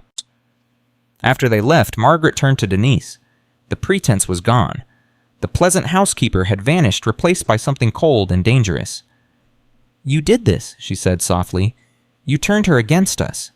I didn't turn her against anyone. She has a conscience, that's all. A conscience, Margaret laughed bitterly. Sarah always was the weak one, the soft one. She never understood what had to be done. What had to be done? Killing an innocent baby. Making Harrison pay, making him understand what he took from us. He didn't take anything from you.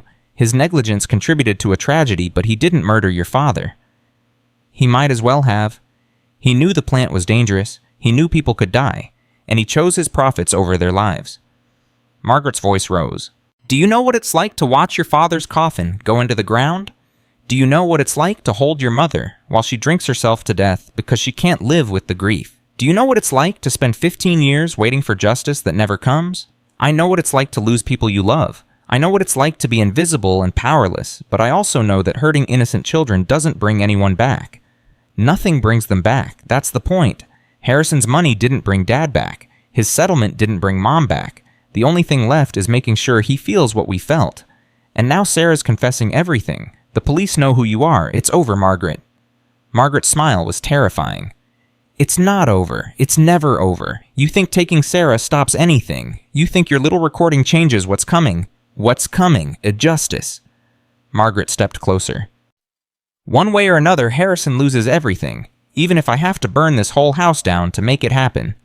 She turned and walked away, her footsteps echoing through the empty foyer. Denise stood frozen, her blood cold, her mind racing. Margaret wasn't going to stop. Sarah's confession wouldn't be enough.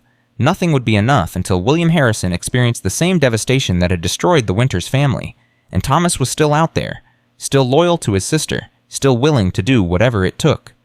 At 2:33 a.m., Denise checked on Olivia one more time. The baby was sleeping peacefully, completely unaware of the danger that still surrounded her. "I won't let them hurt you," Denise whispered. "I promise." She pulled out her phone and called Detective Williams. "Sarah's talking," he said without preamble. "She's telling us everything, the whole plan, the substance they used, where they got it. We'll have enough for arrests by morning." "Margaret knows. She threatened to burn the house down." Silence on the line. "Get out of there," Williams said. "Get Olivia and Caroline and get out right now." "I can't leave. If I take the baby and run, Margaret will know something's wrong. She might do something drastic before you can arrest her." "Denise, send officers. Send everyone you have. But let me handle things here until they arrive." "That's too dangerous."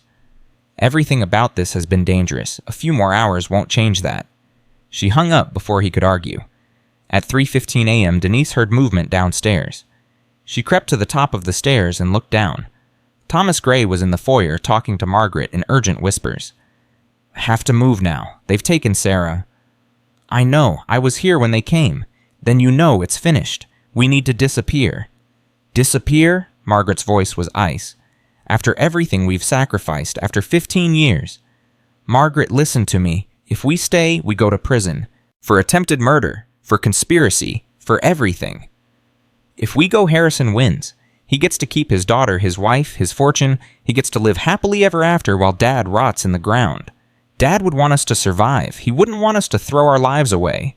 How do you know what Dad would want? He's dead. He's been dead for 15 years because of that man upstairs."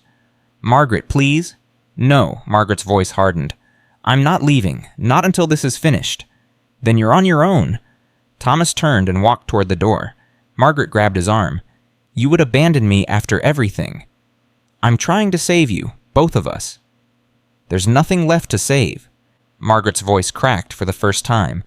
"Don't you understand? I gave everything to this. Every year, every thought, every ounce of energy I had. This was supposed to be our moment, our justice. And it failed. Sarah couldn't do it. The baby survived. It's over." "It's not over until I say it's over." Thomas pulled his arm free. "Goodbye, Margaret. I hope you find whatever peace you're looking for." He walked out the door and disappeared into the night. Margaret stood alone in the foyer, her shoulders shaking. Then she straightened, wiped her eyes, and turned toward the stairs. Denise pulled back into the shadows, her heart pounding. Margaret was alone now, abandoned by both siblings, cornered, and a cornered animal was the most dangerous kind. At 4:02 a.m., Denise heard Caroline's voice through the baby monitor. "What are you doing in here?" Then Margaret's response calm and cold. "Just checking on Olivia, making sure she's safe." "Get away from my daughter." "Caroline, please. After everything I've done for this family. Get away from her or I'll scream." Denise was moving before she finished processing the words. She burst through this connecting door into the nursery and found Margaret standing next to the crib, Caroline blocking her path, both women frozen in confrontation. "Step back, Margaret," Denise said. "Now." Margaret turned, swords touched slowly. Her eyes were wild, desperate, nothing like the controlled woman Denise had confronted before. You ruined everything. You were supposed to be invisible. You were supposed to be nobody, but you just couldn't stay out of it, could you? The police are on their way. It's over." "Nothing is over." Margaret's hand moved to her pocket. "Nothing is ever over." She pulled out a small glass vial filled with clear liquid. "Do you know what this is?" "The same compound I gave Sarah to use on Olivia, except this is the full dose, the one that should have been used the first time." "Margaret, don't. If I can't have justice, then no one gets anything." Her eyes fixed on Olivia, still sleeping in the crib. "Harrison took my father. I'll take his daughter. And this time, no one will save her." She moved toward the crib. Denise moved faster. She tackled Margaret before she could reach Olivia, sending them both crashing to the floor. The vial flew from Margaret's hand and shattered against the wall, the liquid splashing harmlessly across the wooden floor. Margaret screamed with rage and fought back, clawing at Denise's face, trying to break free. But Denise held on, pinning her down with strength born of desperation and fury. "You think you've won," Margaret spat. "You think this changes anything? Harrison is still a murderer. My father is still dead, and you're still nobody." "Maybe I'm nobody," Denise said through gritted teeth. "But this nobody just saved that baby's life. Twice." Sirens wailed in the distance, growing closer. Caroline scooped Olivia from the crib and backed against the far wall, shielding her daughter with her body. Margaret stopped struggling. She lay on the floor, staring at the ceiling, tears streaming down her face. 15 years, she whispered. 15 years of planning. And it all falls apart because of a cleaning woman who couldn't mind her own business. "Your father would be ashamed of what you've become," Denise said quietly. "He died trying to save people. You tried to kill a baby." Margaret closed her eyes. "Maybe you're right. Maybe he would be ashamed. Maybe Mom would be too." Her voice cracked. "But they're not here. They haven't been here for a long time, and all I had left was the hate." The sirens were right outside now. Car doors slammed. Footsteps pounded up the driveway. "It's not too late to choose differently," Denise said. "It's not too late to let go." Margaret opened her eyes and looked at her with something that might have been respect. "Yes, it is. It was too late the day my father died." The police burst through the door. At 4:47 a.m., Margaret Lawson was led out of the Harrison estate in handcuffs. She didn't struggle, didn't speak, just walked with her head held high, like a queen going to her execution.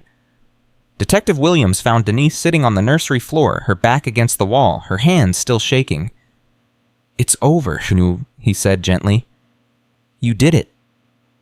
"I almost didn't. If I'd been a few seconds slower. But you weren't. You were there when it mattered." Caroline appeared in the doorway, Olivia still clutched in her arms. The baby was awake now, fussing softly, confused by all the commotion.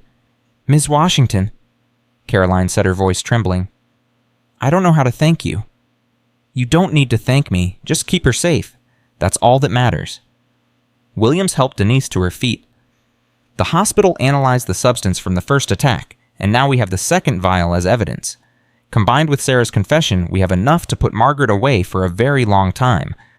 And Thomas. We picked him up trying to cross into Connecticut. He's in custody." Denise let out a breath she felt like she'd been holding for days. It really was over. The sun was rising as Denise walked out of the Harrison mansion. The first rays of light painted the sky in shades of pink and gold, promising a new day, a fresh start. She stood on the front steps and watched the dawn break over the ocean, feeling something she hadn't felt in a very long time. Hope. William Harrison appeared beside her, looking exhausted and shattered, but somehow relieved. "Ms. Washington, I owe you more than I can ever repay." "You don't owe me anything." "I owe you my daughter's life. That's a debt that can never be cleared." He paused. "But I can try. Whatever you need, whatever you want, it's yours.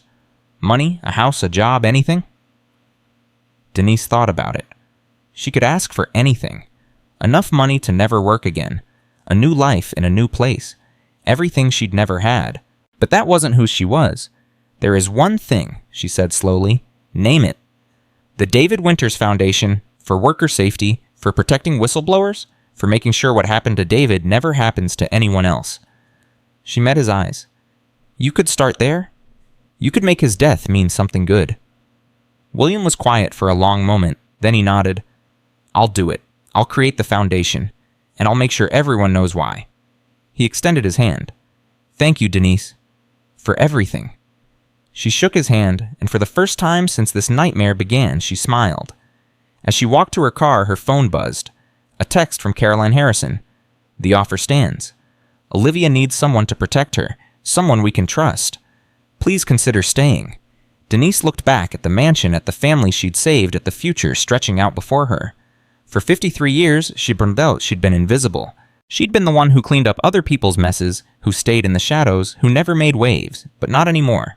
She typed her response. "I'll think about it." And for the first time in her life, Denise Washington knew that she had choices, that she mattered, that being visible wasn't something to fear, it was something to embrace. 3 days passed before Denise made her decision. She spent those days in her small apartment sleeping more than she had in weeks, trying to process everything that had happened. The police called with updates. The DA's office called with questions. Caroline Harrison called twice not to pressure her, just to check in to make sure she was okay. On the fourth morning at 7:23 a.m., Denise picked up her phone and dialed Caroline's number. "I'll do it," she said. "I'll stay, but I have conditions." "Anything. I'm not a servant. I'm not invisible. I'm Olivia's protector, and I answer to no one except you and your husband. If anyone in that house tries to treat me like I don't matter, I walk." Done. "And I want to be part of the David Winters Foundation, not just watching it happen, but helping build it. I want to make sure his name means something good." Caroline was quiet for a moment. "William will agree to that. He's already started working on the foundation documents. I think he needs this as much as anyone." "When should I come?" "Today, if you're ready." Denise looked around her apartment one more time. The photograph of her mother smiled at her from the dresser. "I'm ready." At 10:15 a.m., Denise returned to the Harrison estate. Everything looked the same: the iron gates, the long driveway, the sprawling mansion that had witnessed so much pain. But it felt different now. Lighter somehow, as if a shadow had been lifted. Caroline met her at the door with Olivia in her arms. The baby gurgled happily when she saw Denise reaching out with tiny hands. "She remembers you," Caroline said, smiling. "She knows you're the one who saved her." Denise took Olivia, carefully feeling the warmth of the small body against her chest. "Hey there, little one. I'm going to be sticking around for a while." Olivia grabbed her finger and held on tight. William Harrison appeared in the foyer looking better than the last time Denise had seen him. Still tired, still carrying the weight of everything that had happened, but there was something else in his eyes now. Determination, purpose. "Ms. Washington, welcome back. Thank you for having me. Thank you for agreeing to stay. After everything we put you through, you would have been justified in walking away. Your daughter needs protection. That matters more than my comfort." William nodded slowly. "Caroline told me about your conditions. I accept them all, and I want you to know that the foundation work has already begun. I've hired a team to structure it properly. We're going to announce it publicly next week." "That's fast. I've wasted 15 years pretending David Winters' death wasn't my responsibility. I'm done wasting time." He paused. "There's something else I need to tell you, something I haven't told anyone except Caroline." Denise felt a chill run down her spine. "What is it?" "Not here. My office. Can you come?" She handed Olivia back to Caroline and followed William through the house to a room she'd never been allowed to enter during her time as a maid. His private office filled with books and photographs and the evidence of a life built on success and secrets. William closed the door and sat down heavily behind his desk. He looked older, suddenly fragile in a way that surprised her. 8 months ago, I was diagnosed with pancreatic cancer," he said quietly. "Stage 4, inoperable." Denise felt the floor shift beneath her feet. "What?" "The doctors gave me 6 months to a year. Maybe less if the treatments don't work." William's voice was steady, but his hands trembled slightly. "That's why I've been traveling so much. Not for business, for treatments. Experimental protocols at clinics around the world. Anything that might buy me more time." "Does Caroline know?" "She knows. We decided to keep it private until we absolutely had to share it. I didn't want Olivia's first years to be overshadowed by her father's illness." Denise sank into a chair, processing this revelation. The Winters siblings. Did they know? "I don't think so. Margaret's plan was built around making me suffer for years, watching me grieve, knowing I'd lost everything because of my past sins. She didn't know that I was already dying." "Would it have changed anything if she had—" William was quiet for a long moment. "I don't know. Maybe. Maybe not." He looked at her with eyes that held no self-pity, only acceptance. "The irony isn't lost on me. I spent my whole life building an empire, acquiring wealth, accumulating power. And now I'd give all of it away for more time with my daughter. How long do you have? The latest scans weren't good. Maybe 3 months? Maybe 6 if I'm lucky."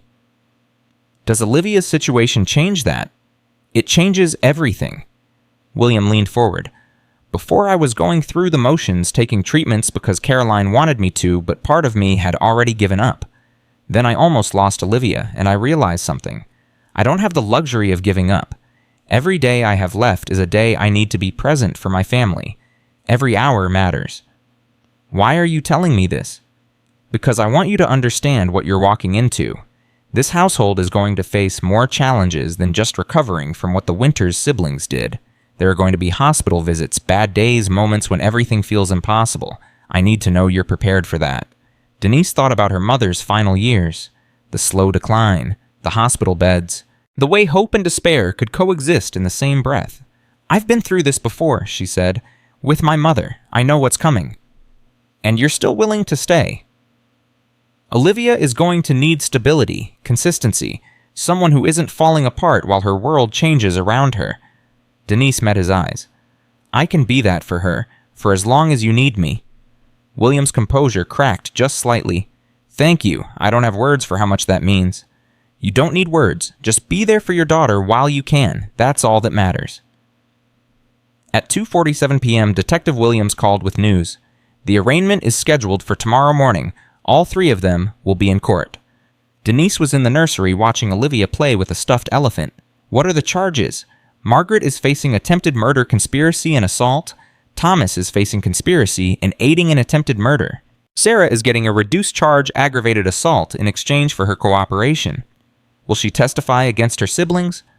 She already has. The recording you made combined with her formal statement gives us everything we need. And the evidence from the house. The broken vial contained the same compound that poisoned Olivia the first time. We traced it to a chemical supplier in New Jersey. Margaret purchased it 6 months ago under a fake name. Denise felt sick. 6 months ago, she's been carrying it around waiting for the right moment. She was patient, they all were, but patience doesn't matter when the evidence is this solid. What kind of sentences are we looking at? If convicted on all charges, Margaret could get 25 to life. Thomas might get 15 to 20. Sarah, with her cooperation, might get 5 to 10, possibly less, with good behavior. They'll grow old in prison. Yes, they will. Williams paused. There's going to be media attention, Denise, a lot of it. Tech billionaire's baby nearly murdered by revenge-seeking siblings of a man who died in his factory. It's the kind of story that writes itself. I know. Are you prepared for that? Your name is going to come out. Your role in stopping them. Denise looked at Olivia, who had abandoned the elephant and was now trying to pull herself up on the side of her playpen. I've been invisible my whole life, she said. Maybe it's time people saw me. The next morning at 9:00 a.m., Denise sat in the gallery of the Hampton County Courthouse. She hadn't planned to come. Caroline had insisted, saying she needed to see this chapter close with her own eyes. William had stayed home too weak from his latest treatment to face the crowds. The courtroom was packed. Media filled the back rows. Spectators craned their necks for a glimpse of the defendants. The air hummed with anticipation. Then the side door opened and they brought Margaret in first. She was wearing an orange jumpsuit, her steel gray hair pulled back in a simple ponytail. Without her careful makeup and elegant clothes, she looked older, smaller, but her eyes were still sharp, still burning with that cold intelligence that had planned murder for 15 years. Margaret scanned the gallery until she found Denise. Their eyes locked. For a moment, neither of them moved. Then Margaret smiled that same cold smile she'd worn in the Harrison mansion and turned away. Thomas came next, his massive frame somehow diminished by the handcuffs and prison clothes. He didn't look at anyone, just kept his eyes fixed on the floor. Sarah was last. She'd been crying, her face blotchy and swollen. When she saw Denise, she stopped walking, forcing the guard to tug her forward. I'm sorry, Sarah mouthed. I'm so sorry. Denise nodded once, acknowledging the apology without accepting it. Some things couldn't be forgiven with words. They had to be earned through years of changed behavior. The judge entered and everyone rose. The State of New York versus Margaret Winters, Thomas Winters, and Sarah Winters. We are here for arraignment on charges of attempted murder in the first-degree conspiracy to commit murder-assault in the first degree and related offenses. The prosecutor stood.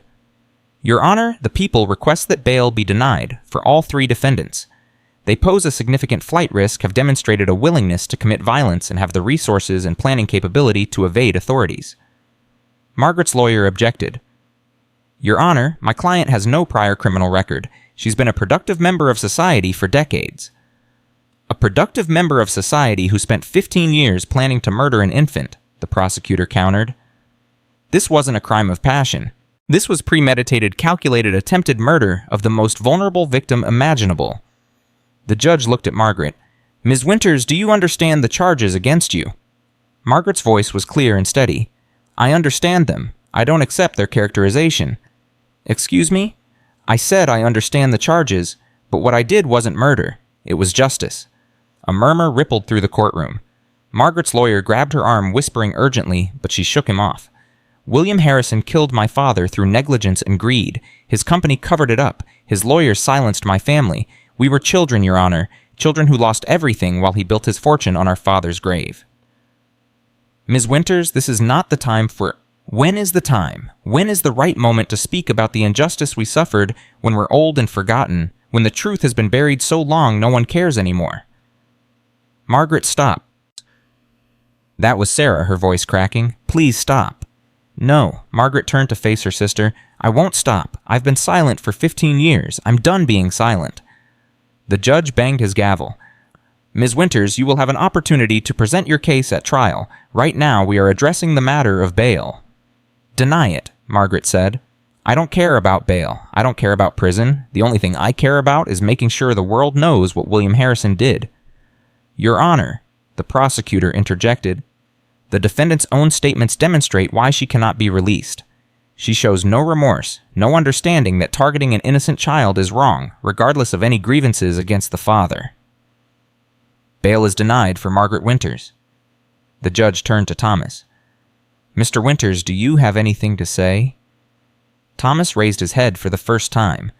His voice was rough, barely above a whisper. I want to apologize. Margaret's head snapped toward him. Thomas. I'm sorry for what I did. I'm sorry for what we planned. I let my sister's hatred become my own, and I lost myself in it. He looked at Denise in the gallery. That woman saved a baby's life, an innocent baby who had nothing to do with our pain, and I stood there watching, hoping she would die. His voice broke. That's not who my father raised me to be. That's not who I want to be. Bail for Thomas Winters is set at $2 million, the judge said after a moment. He will surrender his passport and wear an ankle monitor if released. Finally, the judge turned to Sarah. Ms. Winters. Sarah was sobbing openly now. I'm guilty. I know I'm guilty. I gave Olivia the poison, but I couldn't do the full dose. I couldn't kill her. I looked at her face and saw my baby sister, and I couldn't do it. The court notes that Ms. Winters has cooperated fully with the investigation and provided testimony crucial to building the case against her co-defendants. I'll spend the rest of my life trying to make this right, Sarah continued. I know I can never undo what I did, but I'll try. I'll spend every day trying.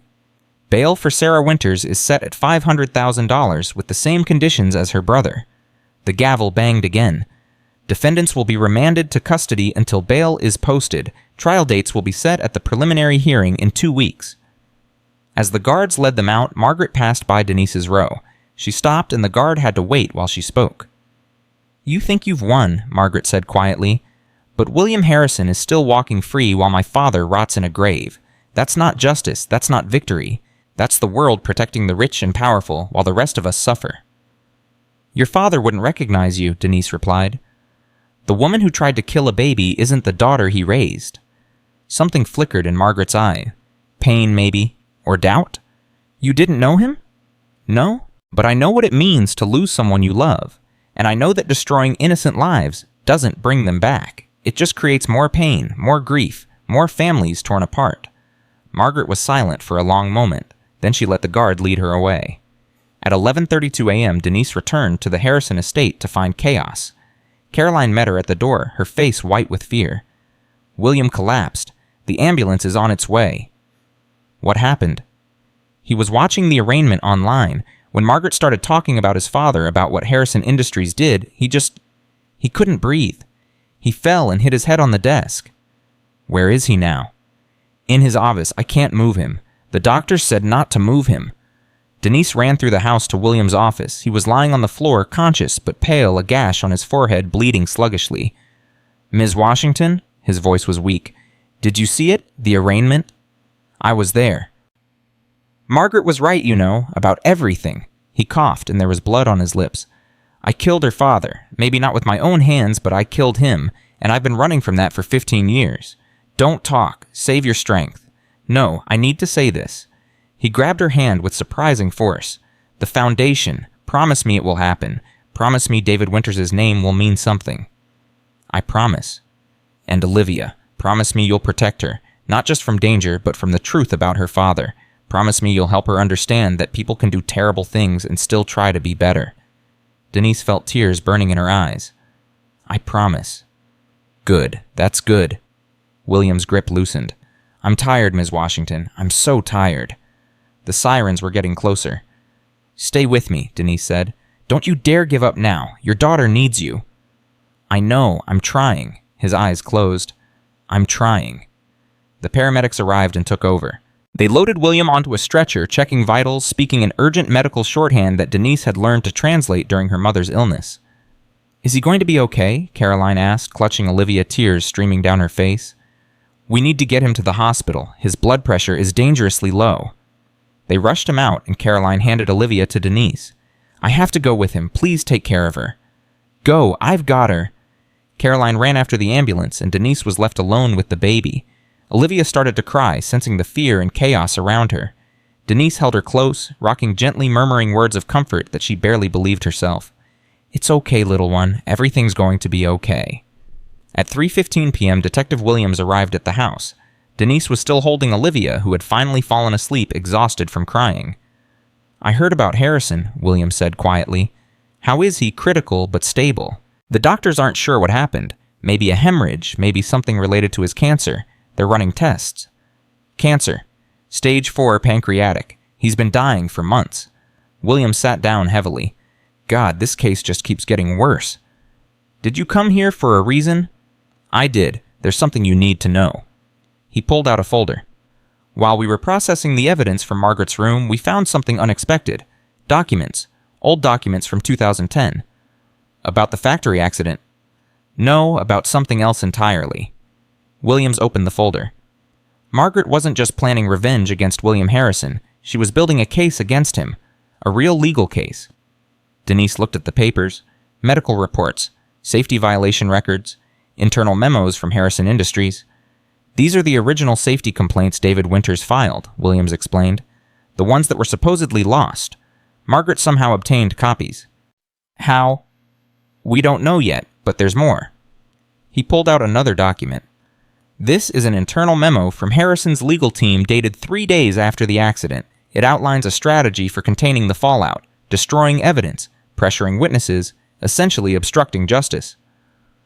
Denise felt sick. William knew about this. His signature is on the bottom of the page. She looked at the signature. William Harrison III, clear and unmistakable. "He didn't just ignore safety violations," Williams said. "He actively covered up his company's responsibility for David Winters' death.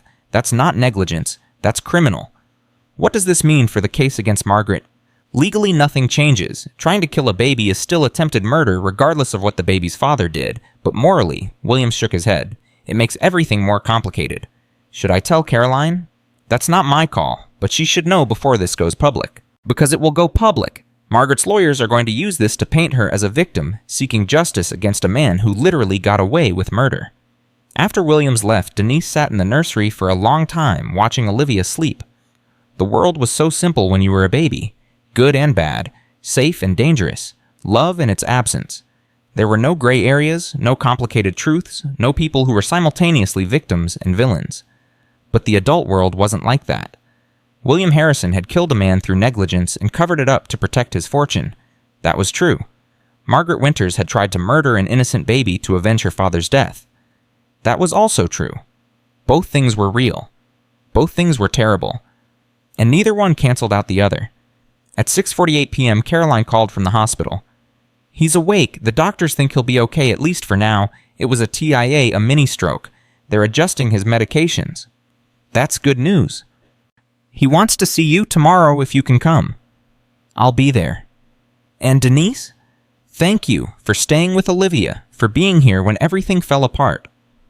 "That's what I'm here for." "I know, but it still means more than I can say." The next morning at 9:30 a.m., Denise walked into William Harrison's hospital room.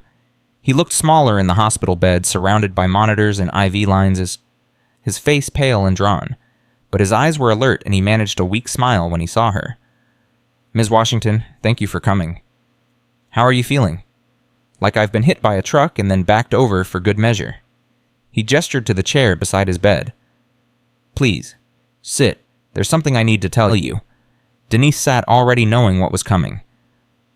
"The police called me this morning," William said. "They found my documents, the ones I thought were destroyed 15 years ago." "I know. Detective Williams showed them to me." William closed his eyes. "Then you know what kind of man I really am. Not just negligent, criminal. I covered up a man's death to protect my company." "Why? Fear? Greed? The same reasons anyone does terrible things." He opened his eyes and looked at her directly. "I was 29 years old. I'd built Harrison Industries from nothing. The factory accident threatened to destroy everything I'd worked for, and I made a choice, the wrong choice." "Did you ever regret it?" "Every single day. I told myself it was necessary. I told myself the settlement was generous. I told myself the winner's family was taken care of." His voice cracked. "But I knew. Deep down, I always knew I'd gotten away with murder. And now Margaret is going to prison for trying to kill my daughter, and the world is going to find out that I deserved her hatred." William's hand trembled as he wiped his eyes. "I don't know how to live with that. I don't know how to die with that." Denise was quiet for a long moment. Then she said something that surprised both of them. "David Winters." "What?" "Tell me about him. Not about his death. About his life. What kind of man was he?" William blinked, thrown by the question. I only met him a few times. He worked the night shift." "But you remember him?" "Yes." William's voice softened. He was quiet, serious. The other workers respected him. He wasn't the kind of man who complained about small things, which is why I should have listened when he raised concerns. If David Winters said something was dangerous, it was dangerous. What else? He had pictures of his children on his locker. I saw them once when I was touring the facility. 3 kids all smiling. He told me they were his whole world. And now those children are facing prison because they couldn't let go of their grief. Because of what I did. Because of what everyone did. Denise leaned forward. "You made terrible choices, William. So did Margaret. So did Thomas and Sarah. There's enough blame to go around for everyone. The question is what happens now." "What do you mean?" "I mean you have a choice. You can spend whatever time you have left drowning in guilt, or you can try to make something good come out of all this pain." The foundation, and more than that. You could testify, publicly admit what you did, give Margaret's lawyers what they need to put your actions on record. William stared at her. "You want me to incriminate myself? I want you to tell the truth, the whole truth, not to excuse what Margaret did, but to acknowledge why she did it. That could destroy my legacy, everything I've built. Your legacy is already complicated. Your daughter is going to grow up knowing her father was nearly murdered by people seeking revenge. Don't you think she deserves to know why?" William was silent for a long time. The monitors beeped steadily, marking the seconds as they passed. Finally, he spoke. "When I was diagnosed with cancer, I thought about all the things I'd never done. The apologies I'd never made, the truths I'd never told. I thought about dying with all those secrets, and it terrified me more than the disease itself. Then don't die with them. If I testify, I could face criminal charges. Maybe. Or maybe the statute of limitations has passed. Or maybe a dying man's confession is worth more as truth than as prosecution." Denise stood. "I can't tell you what to do, William, but I can tell you that truth has a way of setting people free, even when it's painful." She walked to the door, then paused. "My mother used to say that the measure of a person isn't the mistakes they make. It's what they do after they realize they've made them." William's eyes glistened with tears. "Your mother sounds like a wise woman." She was. She was the wisest person I ever knew. At 2:15 p.m., Denise was back at the Harrison estate when her phone rang. It was an unknown number, but she answered anyway. "Ms. Washington, this is Sarah Winters." Denise's grip tightened on the phone. "How did you get this number?" "My lawyer got it from the prosecutor's office. I'm calling because I need to ask you something. Please don't hang up." "I'm listening. I want to write a letter to Olivia for when she's older, explaining what happened and why, apologizing for what I did." Sarah's voice trembled. "I know I have no right to ask for anything, but I need her to know that I'm sorry, that I understand what I did was wrong, that I hope someday she can forgive me." "Why are you asking me?" "Because you're the one who saved her, and because you're the one who's going to help raise her. If anyone can decide whether she should read that letter someday, it's you." Denise walked to the nursery window, looking out at the garden where Olivia would play when she was older. "Write the letter," she said finally. "I'll keep it. And when Olivia is old enough to understand, I'll let her decide whether she wants to read it. Thank you, Sarah was crying now. Thank you so much. Sarah? Yes. Your father was a hero. He died trying to save people. Whatever happens to you, whatever prison you serve, try to remember that. Try to be worthy of his memory. The line was quiet for a moment. Then Sarah said, I will. I promise I will. At 5:30 p.m., William Harrison called his lawyer. I want to schedule a press conference, he said. I'm going to tell the truth about what happened in 2010, all of it. William, you can't be serious. I've never been more serious about anything in my life. 2 days later, from his hospital bed, William Harrison addressed the world. The cameras captured everything. His pale face, his trembling hands, the oxygen tube in his nose, and his voice weak but steady speaking truth for the first time in 15 years.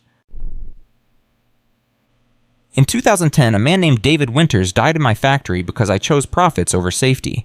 I ignored his warnings. I covered up the evidence. I silenced his family with money and legal threats, and I've carried that guilt every day since. The media exploded. Stock prices plummeted. Legal analysts debated whether charges could still be filed. But William kept talking. 3 weeks ago, David Winters' children tried to kill my daughter. They failed thanks to a woman named Denise Washington who saw the truth when no one else could. But their attempt wasn't born from evil. It was born from pain. Pain that I caused. He looked directly into the camera. I'm dying. I have weeks, maybe months left to live. And I refuse to die with this secret still buried. David Winters deserves to be remembered as a hero. His children deserve to have the world understand why they became what they became, and my daughter deserves to know the truth about her father, both the good and the terrible. The David Winters Foundation will be formally established next week. Every penny of my personal fortune will go to ensuring that no other worker dies because someone in power chose money over lives. William paused, gathering strength for his final words. To Margaret Thomas and Sarah Winters, I say this, I am sorry. I am sorry for what I took from you. I am sorry for the lies I told and the truth I buried. Nothing I do now can bring your father back. Nothing can undo the damage I caused. But I hope somehow that my confession brings you some measure of peace. The press conference ended. William collapsed back against his pillows, exhausted but somehow lighter. Denise stood in the doorway of his hospital room watching. How do you feel? She asked.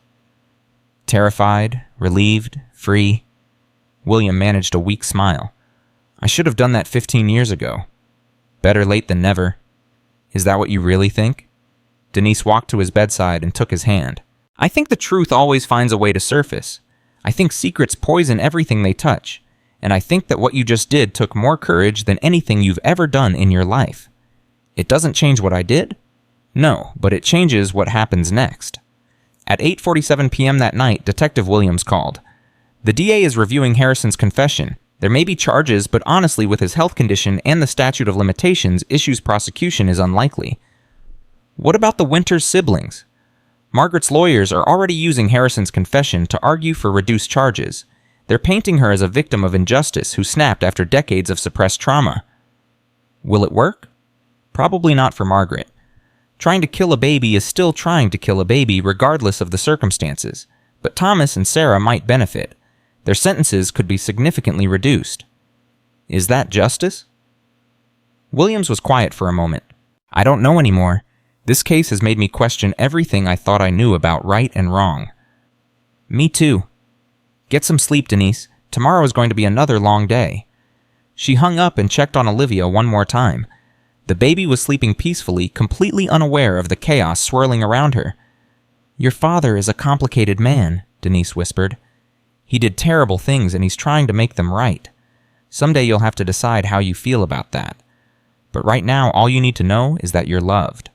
By your parents, by me, by everyone who fought to keep you safe. Olivia stirred slightly, then settled back into peaceful sleep. Denise turned off the light and walked to her own room. Outside the window, the stars were bright in the clear night sky. She thought about her mother, about David Winters, about all the people who had died and left the living to sort out the mess. She thought about Margaret alone in her prison cell, probably planning appeals and legal strategies. She thought about William in his hospital bed, finally free of the secrets that had haunted him. And she thought about herself, the invisible woman who had stepped into the light and changed everything. Tomorrow would bring new challenges. The trial, the media circus, the foundation launch. The slow process of building something good from the wreckage of so much pain. But tonight, there was peace. Tonight, a baby was safe in her crib. Tonight, the truth had been spoken. And tonight, for the first time in a very long time, Denise Washington felt something she'd almost forgotten how to feel. Hope. 6 weeks after William Harrison's confession, the trial began. Denise sat in the gallery every single day watching as the legal system tried to make sense of 15 years of pain, grief, and revenge. The media coverage was relentless. Cameras lined the courthouse steps. Reporters shouted questions at anyone who emerged. The story had captured the nation's attention in a way that few criminal cases ever did. On the first day, the prosecutor laid out the facts in cold clinical terms. 3 siblings who had infiltrated a billionaire's household, a plan to murder an infant, a poison administered to an 8-month-old baby, evidence recovered from the scene. On the second day, Margaret's lawyer began building her defense. "Ladies and gentlemen of the jury," he said, his voice rich with practiced emotion, "you've heard what my client did. You've seen the evidence, but you haven't heard why, and the why matters. The why changes everything." He walked them through David Winters' death, the safety violations, the cover-up.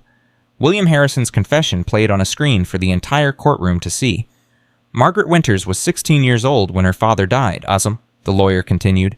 16 years old when she watched her mother fall apart. 16 years old when lawyers showed up at her door pressuring a grieving widow to sign away her rights. She became a parent to her younger siblings overnight.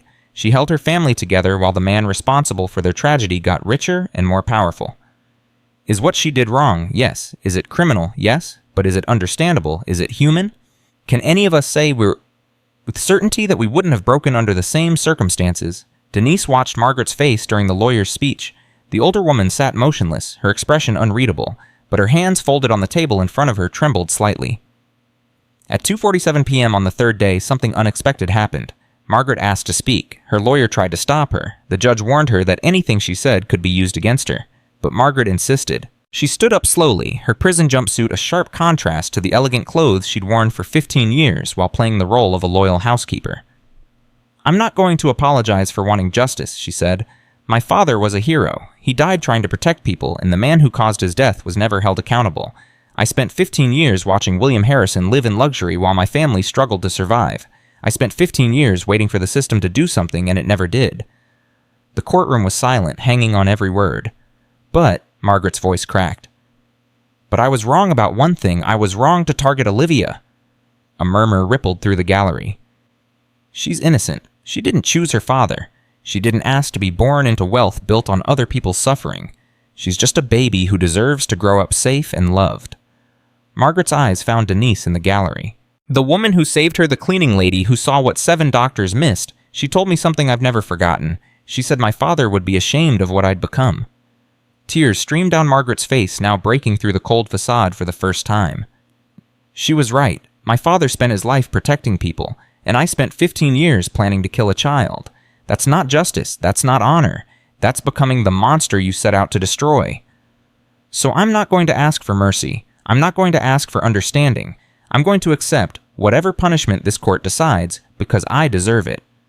All I ask is that the world remembers David Winters, not for what his children did, but for who he was. A father, a protector, a hero. Margaret sat down. The silence stretched on for what felt like an eternity. Then from somewhere in the gallery, someone began to clap. It was Thomas. He stood up, tears streaming down his face, applauding his sister's words. Sarah joined him, her sobs audible even from across the room.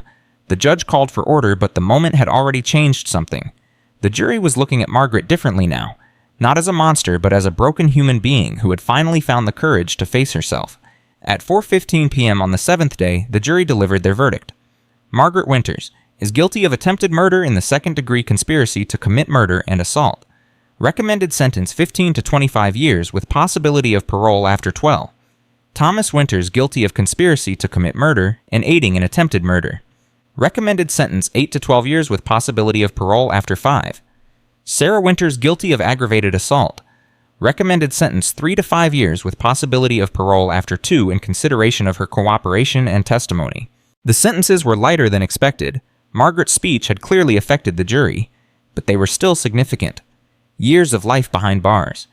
Years of paying for choices made in grief and realm and rage. As the guards led Margaret out of the courtroom, she paused beside Denise's row. "Take care of her," Margaret said quietly. Take care of Olivia. Make sure she knows her father tried to make things right, and make sure she knows that not all broken people are beyond redemption. I will. Margaret nodded once, then let the guards lead her away. Denise watched her go, feeling something she hadn't expected. Compassion. Not forgiveness, not yet, maybe not ever, but compassion for a woman who had been destroyed by grief and rebuilt herself into something terrible, only to find her humanity again in the end. 2 weeks after the trial ended, William Harrison died. It happened at home in his own bed with Caroline and Olivia beside him. The cancer had finally won, but William had lived longer than anyone expected. The doctors said it was willpower. Denise knew it was love. She was there when he took his last breath. Caroline was holding his hand, tears streaming down her face, telling him it was okay to let go. Olivia was in Denise's arms, too young to understand what was happening, reaching toward her father with tiny hands. Daddy's tired, little one, Denise whispered. He needs to rest now. William's eyes, already glazing over, found Denise's face. Promise me, he said, his voice barely audible. Promise me you'll help her understand. I promise. Tell her I loved her. Tell her I tried to be better. Tell her... His breath caught. Tell her that the measure of a person isn't the mistakes they make. It's what they do after. I'll tell her. Every day I'll tell her. William smiled the same weak smile he'd given her in the hospital months ago. Then his eyes closed, and he was gone. Caroline collapsed over his body, sobbing. Olivia started to cry, sensing the loss, even if she couldn't comprehend it. And Denise held them both, with the wealthy widow and the orphaned baby, and cried for a man who had done terrible things and spent his last days trying to make them right. The funeral was massive. Thousands of people attended, from business leaders to factory workers, from politicians to ordinary citizens who had been moved by William Harrison's confession and his final act of redemption.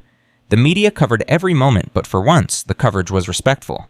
Even the harshest critics acknowledged that William had faced his sins head-on in a way few powerful people ever did. Denise spoke at the funeral. She hadn't planned to. She wasn't family, wasn't a business associate, wasn't anyone important in the traditional sense. But Caroline insisted. You knew him in his final weeks, Caroline said. You saw him become the man he should have been all along. Please, help the world understand. So Denise stood at the podium, looking out at a sea of faces, and spoke from her heart. I'm nobody special, she began. I'm a cleaning lady from the Bronx who happened to be in the right place at the right time. I saved a baby's life because I remembered something from 20 years ago, that's all. But William Harrison saw something in me that I didn't see in myself. He saw that being invisible doesn't mean being worthless. He saw that the people society overlooks are often the ones who see the clearest. William did terrible things in his life. He's admitted that. The whole world knows about his sins now, but here's what the headlines don't tell you. He died trying to make amends. He spent his last months building a foundation to protect workers like David Winters. He confessed publicly knowing it would destroy his reputation. He chose truth over legacy, redemption over pride. That doesn't erase what he did. Nothing can erase it. But it matters. It matters because it shows that change is possible, that broken people can heal, that even at the end there's still time to choose differently. Denise paused, gathering herself. William Harrison asked me to deliver a message to his daughter. He wanted Olivia to know that she is loved beyond measure, that she should never be defined by her father's mistakes, but inspired by his courage to face them, that the greatest legacy any of us can leave is not wealth or power, but the choice to be better than we were before. So here's what I want to say to everyone watching. It's never too late. It's never too late to apologize. It's never too late to tell the truth. It's never too late to try to heal the damage you've caused. The only truly unforgivable sin is the one you refuse to acknowledge. William Harrison was not a perfect man, but in the end he was brave, and that's how his daughter will remember him. Denise. She stepped down from the podium, and the applause that followed her was not for performance, but for truth. 3 months after William's death, the David Winters Foundation officially launched. The ceremony was held at the site of the old Harrison Pharmaceuticals factory, the same place where David had died 15 years earlier. It had been converted, now transformed from a symbol of tragedy into a training center for workplace safety advocates. Caroline Harrison stood at the podium, Olivia in her arms. Beside her stood Denise, and behind them a photograph of David Winters smiled down at the crowd. This foundation exists because of 2 men, Caroline said. David Winters, who gave his life trying to protect others, and William Harrison, who spent his final days trying to honor that sacrifice. It exists because grief can become purpose and pain can become change. Denise. The David Winters Foundation will provide resources to whistleblowers, fund safety improvements in factories across the country, and ensure that no worker is ever silenced for speaking up about dangerous conditions. It will carry David's legacy forward, not in spite of tragedy, but because of it. She turned to Denise. And I want to recognize someone who made all of this possible. Denise Washington didn't just save my daughter's life. She showed this entire family what courage really looks like. She reminded us that heroes don't always wear capes or hold positions of power. Sometimes they carry mops and work the night shift and see what everyone else misses. Denise felt tears burning in her eyes as the crowd applauded. The foundation is establishing the Denise Washington Fellowship, Caroline continued. A scholarship program for people from underserved communities who want to pursue careers in healthcare safety inspection and advocacy. Because the next person who sees what others miss should have every opportunity to make a difference.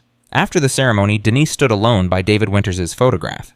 I never knew you, she said quietly, but I feel like I do. Your children loved you so much that they spent 15 years trying to avenge you. That kind of love doesn't come from nowhere. You must have been something special. I hope wherever you are, you can see what's happening. I hope you know that your name is going to save lives. That's a legacy worth having. She touched the photograph gently, then turned away. Behind her, she heard a voice. Thank you. Denise spun around. Sarah Winters stood there, escorted by a corrections officer. She was wearing civilian clothes for the ceremony, a special arrangement made by the foundation. I didn't know you were here, Denise said. They let me come for an hour. Sarah's eyes were red from crying. I wanted to see it. I wanted to see something good come from all this pain.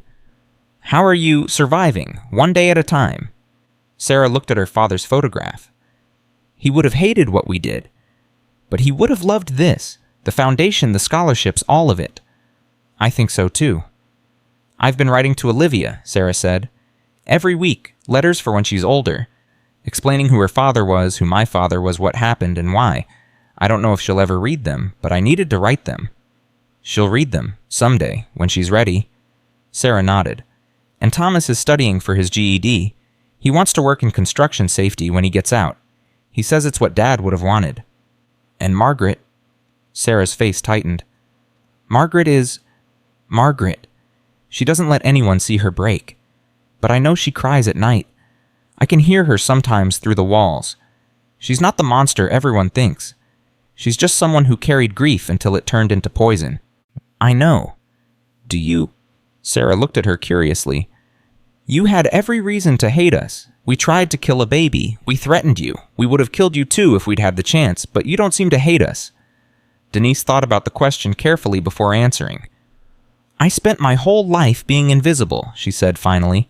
I know what it's like to feel powerless, to feel like the world doesn't see you, doesn't care about you. I know what it's like to carry pain that no one else understands. That doesn't excuse what you did. Nothing excuses that, but it helps me understand it. And understanding is the first step toward letting go. Sarah's eyes filled with tears. I don't deserve your kindness. Maybe not, but you're getting it anyway because that's who I choose to be. The corrections officer tapped Sarah's shoulder. Time to go. Take care of yourself, Denise said, and take care of your siblings. You're all going to need each other. We always have. Even when we were destroying ourselves, we had each other.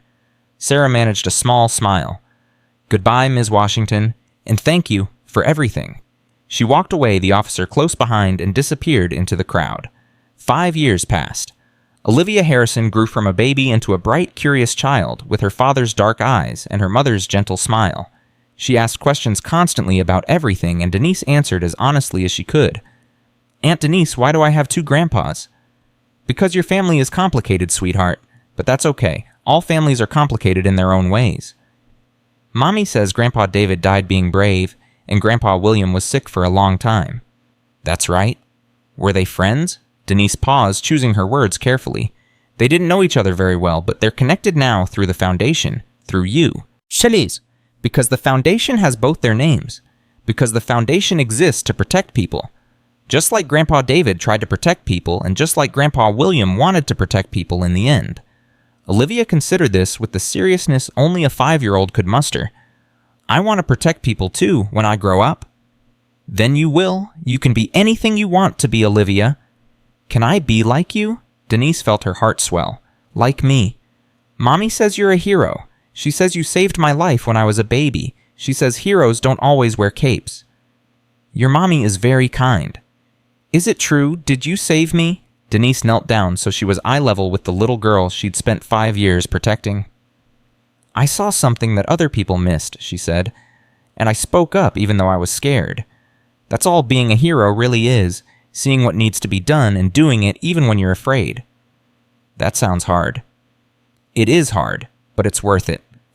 Olivia threw her arms around Denise's neck. I love you, Aunt Denise. I love you too, little one, more than you'll ever know. On the 6th anniversary of the night she'd saved Olivia's life, Denise received an unexpected phone call. Ms. Washington, this is Margaret Winters. Denise nearly dropped the phone. Margaret. I got your number from Sarah. I hope you don't mind me calling. No, I don't mind. How are you? I'm being released next month. Early parole. Good behavior, completion of rehabilitation programs, letters of support from unexpected places. That's good news. Is it? Margaret's voice was quiet, uncertain. I've spent 6 years in here, and I still don't know who I am without the hatred. I don't know who Margaret Winters is when she's not planning revenge. Maybe that's the point. Maybe you get to find out. Maybe. A pause. I called because I wanted to ask you something. The Foundation is hosting a speaker series next month. Stories of redemption and second chances. They asked me to participate. What did you say? I said I'd think about it. What I'm really thinking about is whether I have any right to stand up there and talk about redemption when I'm the person who needed redeeming. You have every right, Denise said firmly. You've served your time. You've faced what you did. You've changed.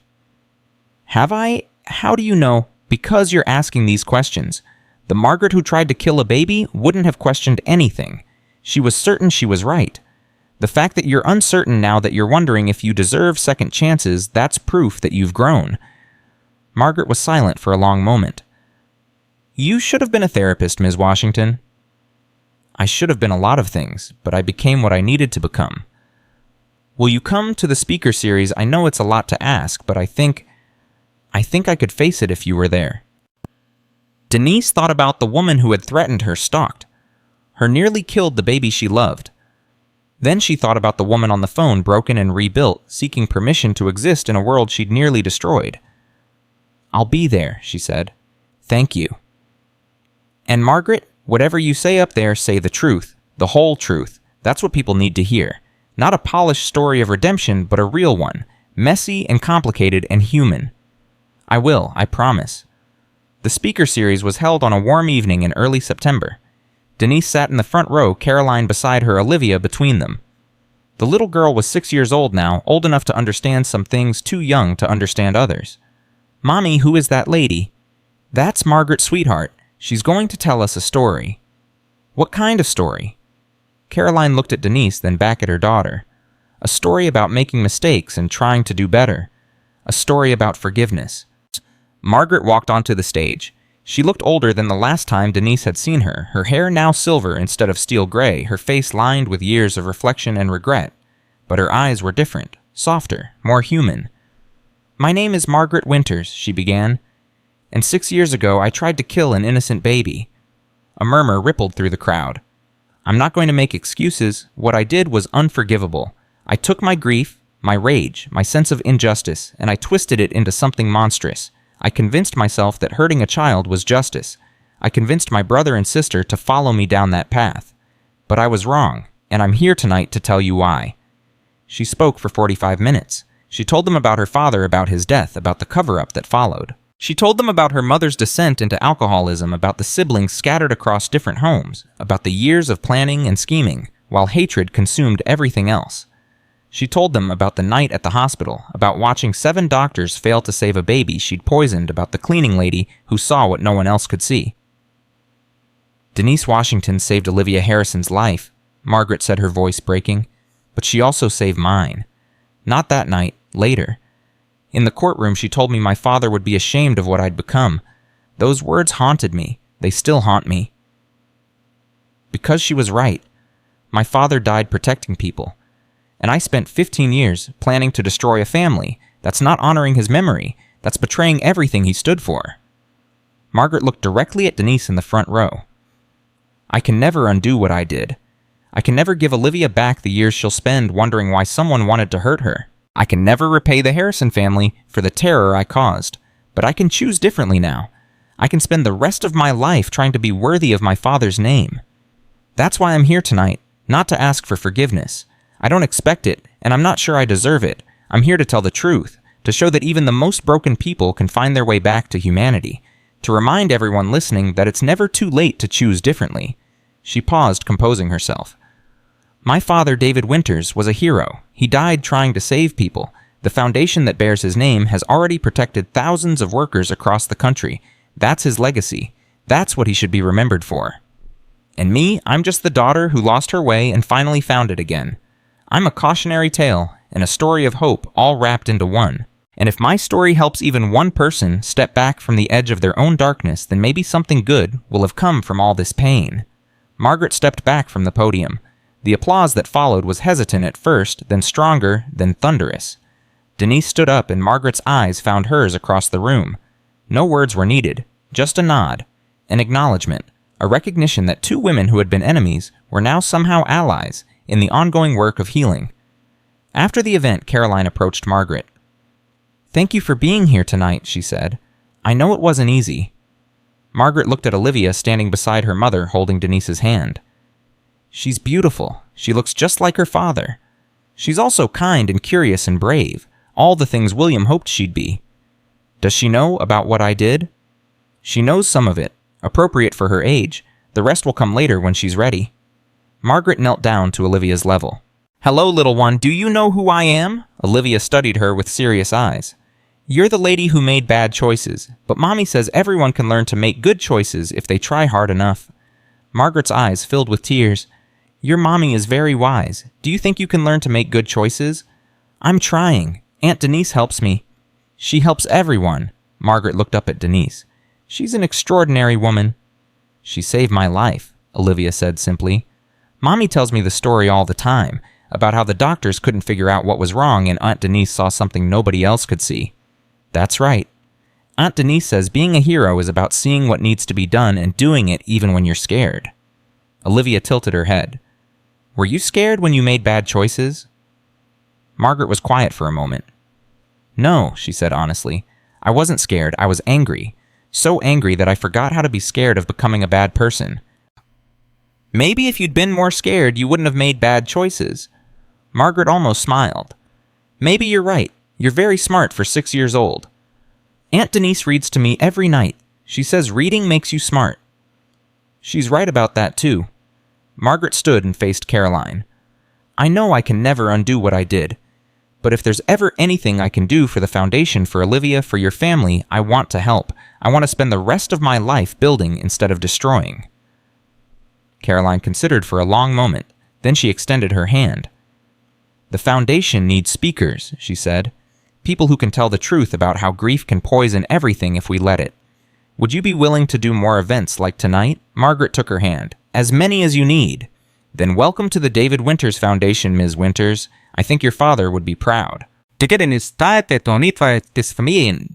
years later, Denise stood on the stage of the Hampton Community Center accepting an award she never expected to receive. The Denise Washington Medal for Courage, established by the David Winters Foundation, was being given to its namesake for the first time. The irony wasn't lost on her. She was 63 years old now. Her hair was gray, her knees ached on cold mornings, and she'd developed a habit of falling asleep during movies. But she still rose every morning before dawn. She still checked on Olivia now, a teenager with her mother's beauty and her father's determination. She still believed that one person could make a difference. 15 years ago, she said, looking out at the crowd, I was invisible. I cleaned hospitals and mansions and offices and nobody saw me. I was the woman who mopped floors while important people made important decisions. Then one night, I saw something that changed everything. I saw a baby dying, and I saw people who should have been helping her just watching. I saw doctors who were missing something obvious because they weren't looking at the problem from the right angle. And I had a choice. I could stay invisible. I could let the experts handle it. I could tell myself it wasn't my place. Wasn't my responsibility, wasn't my problem. Or I could step into the light and risk everything I had. She paused, finding Olivia in the crowd. The girl was 15 now, tall and confident with her whole future ahead of her. I stepped into the light, and it was the scariest thing I'd ever done. But here's what I've learned in the years since courage isn't the absence of fear. It's the decision that something else matters more than your fear. For me, that something else was a baby I'd never held, a family I barely knew, a truth that no one else could see. For you, it might be something completely different. A loved one who needs help. A community that needs defending. A wrong that needs righting. Whatever it is, don't let invisibility stop you.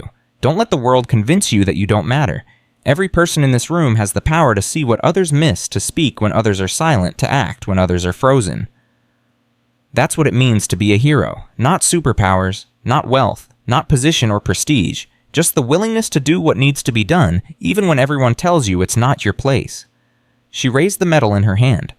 This award has my name on it, but it belongs to everyone who has ever taken a risk for someone else. It belongs to David Winters, who died trying to save his co-workers.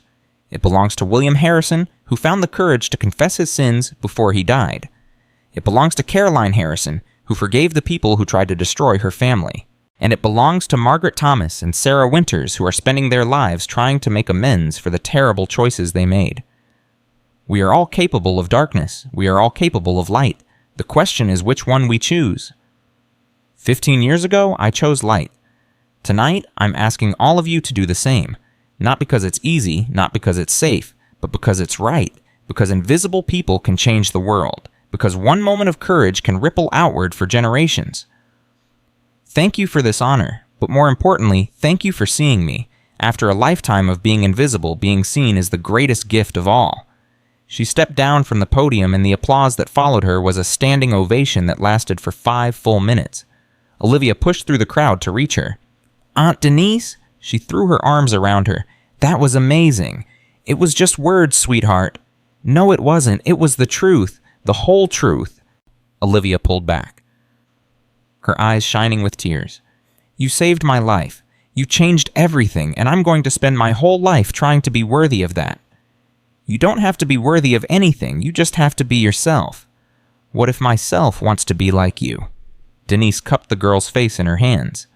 Then be braver than I was. Speak up sooner. Don't wait until you're 53 to realize you matter. I won't, I promise. Caroline appeared beside them, wiping tears from her own eyes. Thank you, Denise, for everything, for all of it. Thank you for trusting me, for giving me a chance when I was nobody. You were never nobody, you just hadn't found your spotlight yet. That night, Denise sat alone in the nursery that had become Olivia's childhood room and would soon become a teenager's sanctuary. The walls were covered with photographs now. Olivia at every age. Caroline and Olivia at foundation events. William Harrison in his hospital bed holding his daughter for the last time. And tucked in a corner, almost hidden, 2 photographs. Side by side. David Winters smiling, surrounded by his 3 children. Denise Washington on the day she was hired by the Harrison family, invisible but present. 2 people who had changed everything. 2 people whose paths had crossed in the most unexpected way. Denise touched her own photograph, gently, remembering the woman she'd been. Scared. Invisible. Convinced that she didn't matter. That woman was gone now. In her place was someone who had learned the greatest lesson life had to offer, that every person has value, that every voice matters, that the most invisible among us often see the most clearly. She thought about her mother, who had worked herself to exhaustion without ever being acknowledged. She thought about Amy Chen, the baby who'd died in the Bronx because no one had seen the signs in time. She thought about David Winters, who'd given his life trying to protect people who would never know his name. They were the invisible ones, the forgotten, the overlooked. But their lives had mattered. Their sacrifices had meaning. Their memory lived on in every person who refused to stay silent, who stepped into the light, who chose courage over comfort. Denise looked out the window at the stars, bright and constant in the summer sky. I did it, Mama, she whispered. I stopped being invisible. I found my purpose. I made a difference. The stars twinkled back at her, silent but somehow approving. In the room down the hall, Olivia was sleeping peacefully, dreaming whatever dreams 15-year-old girls dream. In the morning, she would wake up and eat breakfast with her mother, argue about homework. Text her friends, live the ordinary, extraordinary life of a teenager who had no idea how close she'd come to never existing at all. And Denise would be there, watching, protecting, loving, not invisible anymore, not nobody, Just a woman who had seen what needed to be done and done it even when she was afraid. That was the legacy she would leave behind. Not wealth or fame or power, just the simple, profound truth that one person in one moment can change everything. And sometimes that person is a cleaning lady with a mop standing in the shadows, seeing what no one else can see.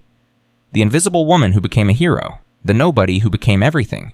The story that would be told for generations, reminding the world that courage has no uniform heroism, has no pedigree, and the people who save us are often the ones we never thought to notice.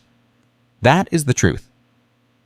Denise Washington lived the truth she taught Olivia Harrison, and the truth that would echo through the David Winters Foundation for as long as it existed. That is the legacy we leave behind when we choose to be seen. That is the power of one person refusing to stay invisible. That is the light that darkness can never extinguish. And that is how a cleaning lady from the Bronx saved a billionaire's daughter, healed a broken family, and changed the world one courageous choice at a time.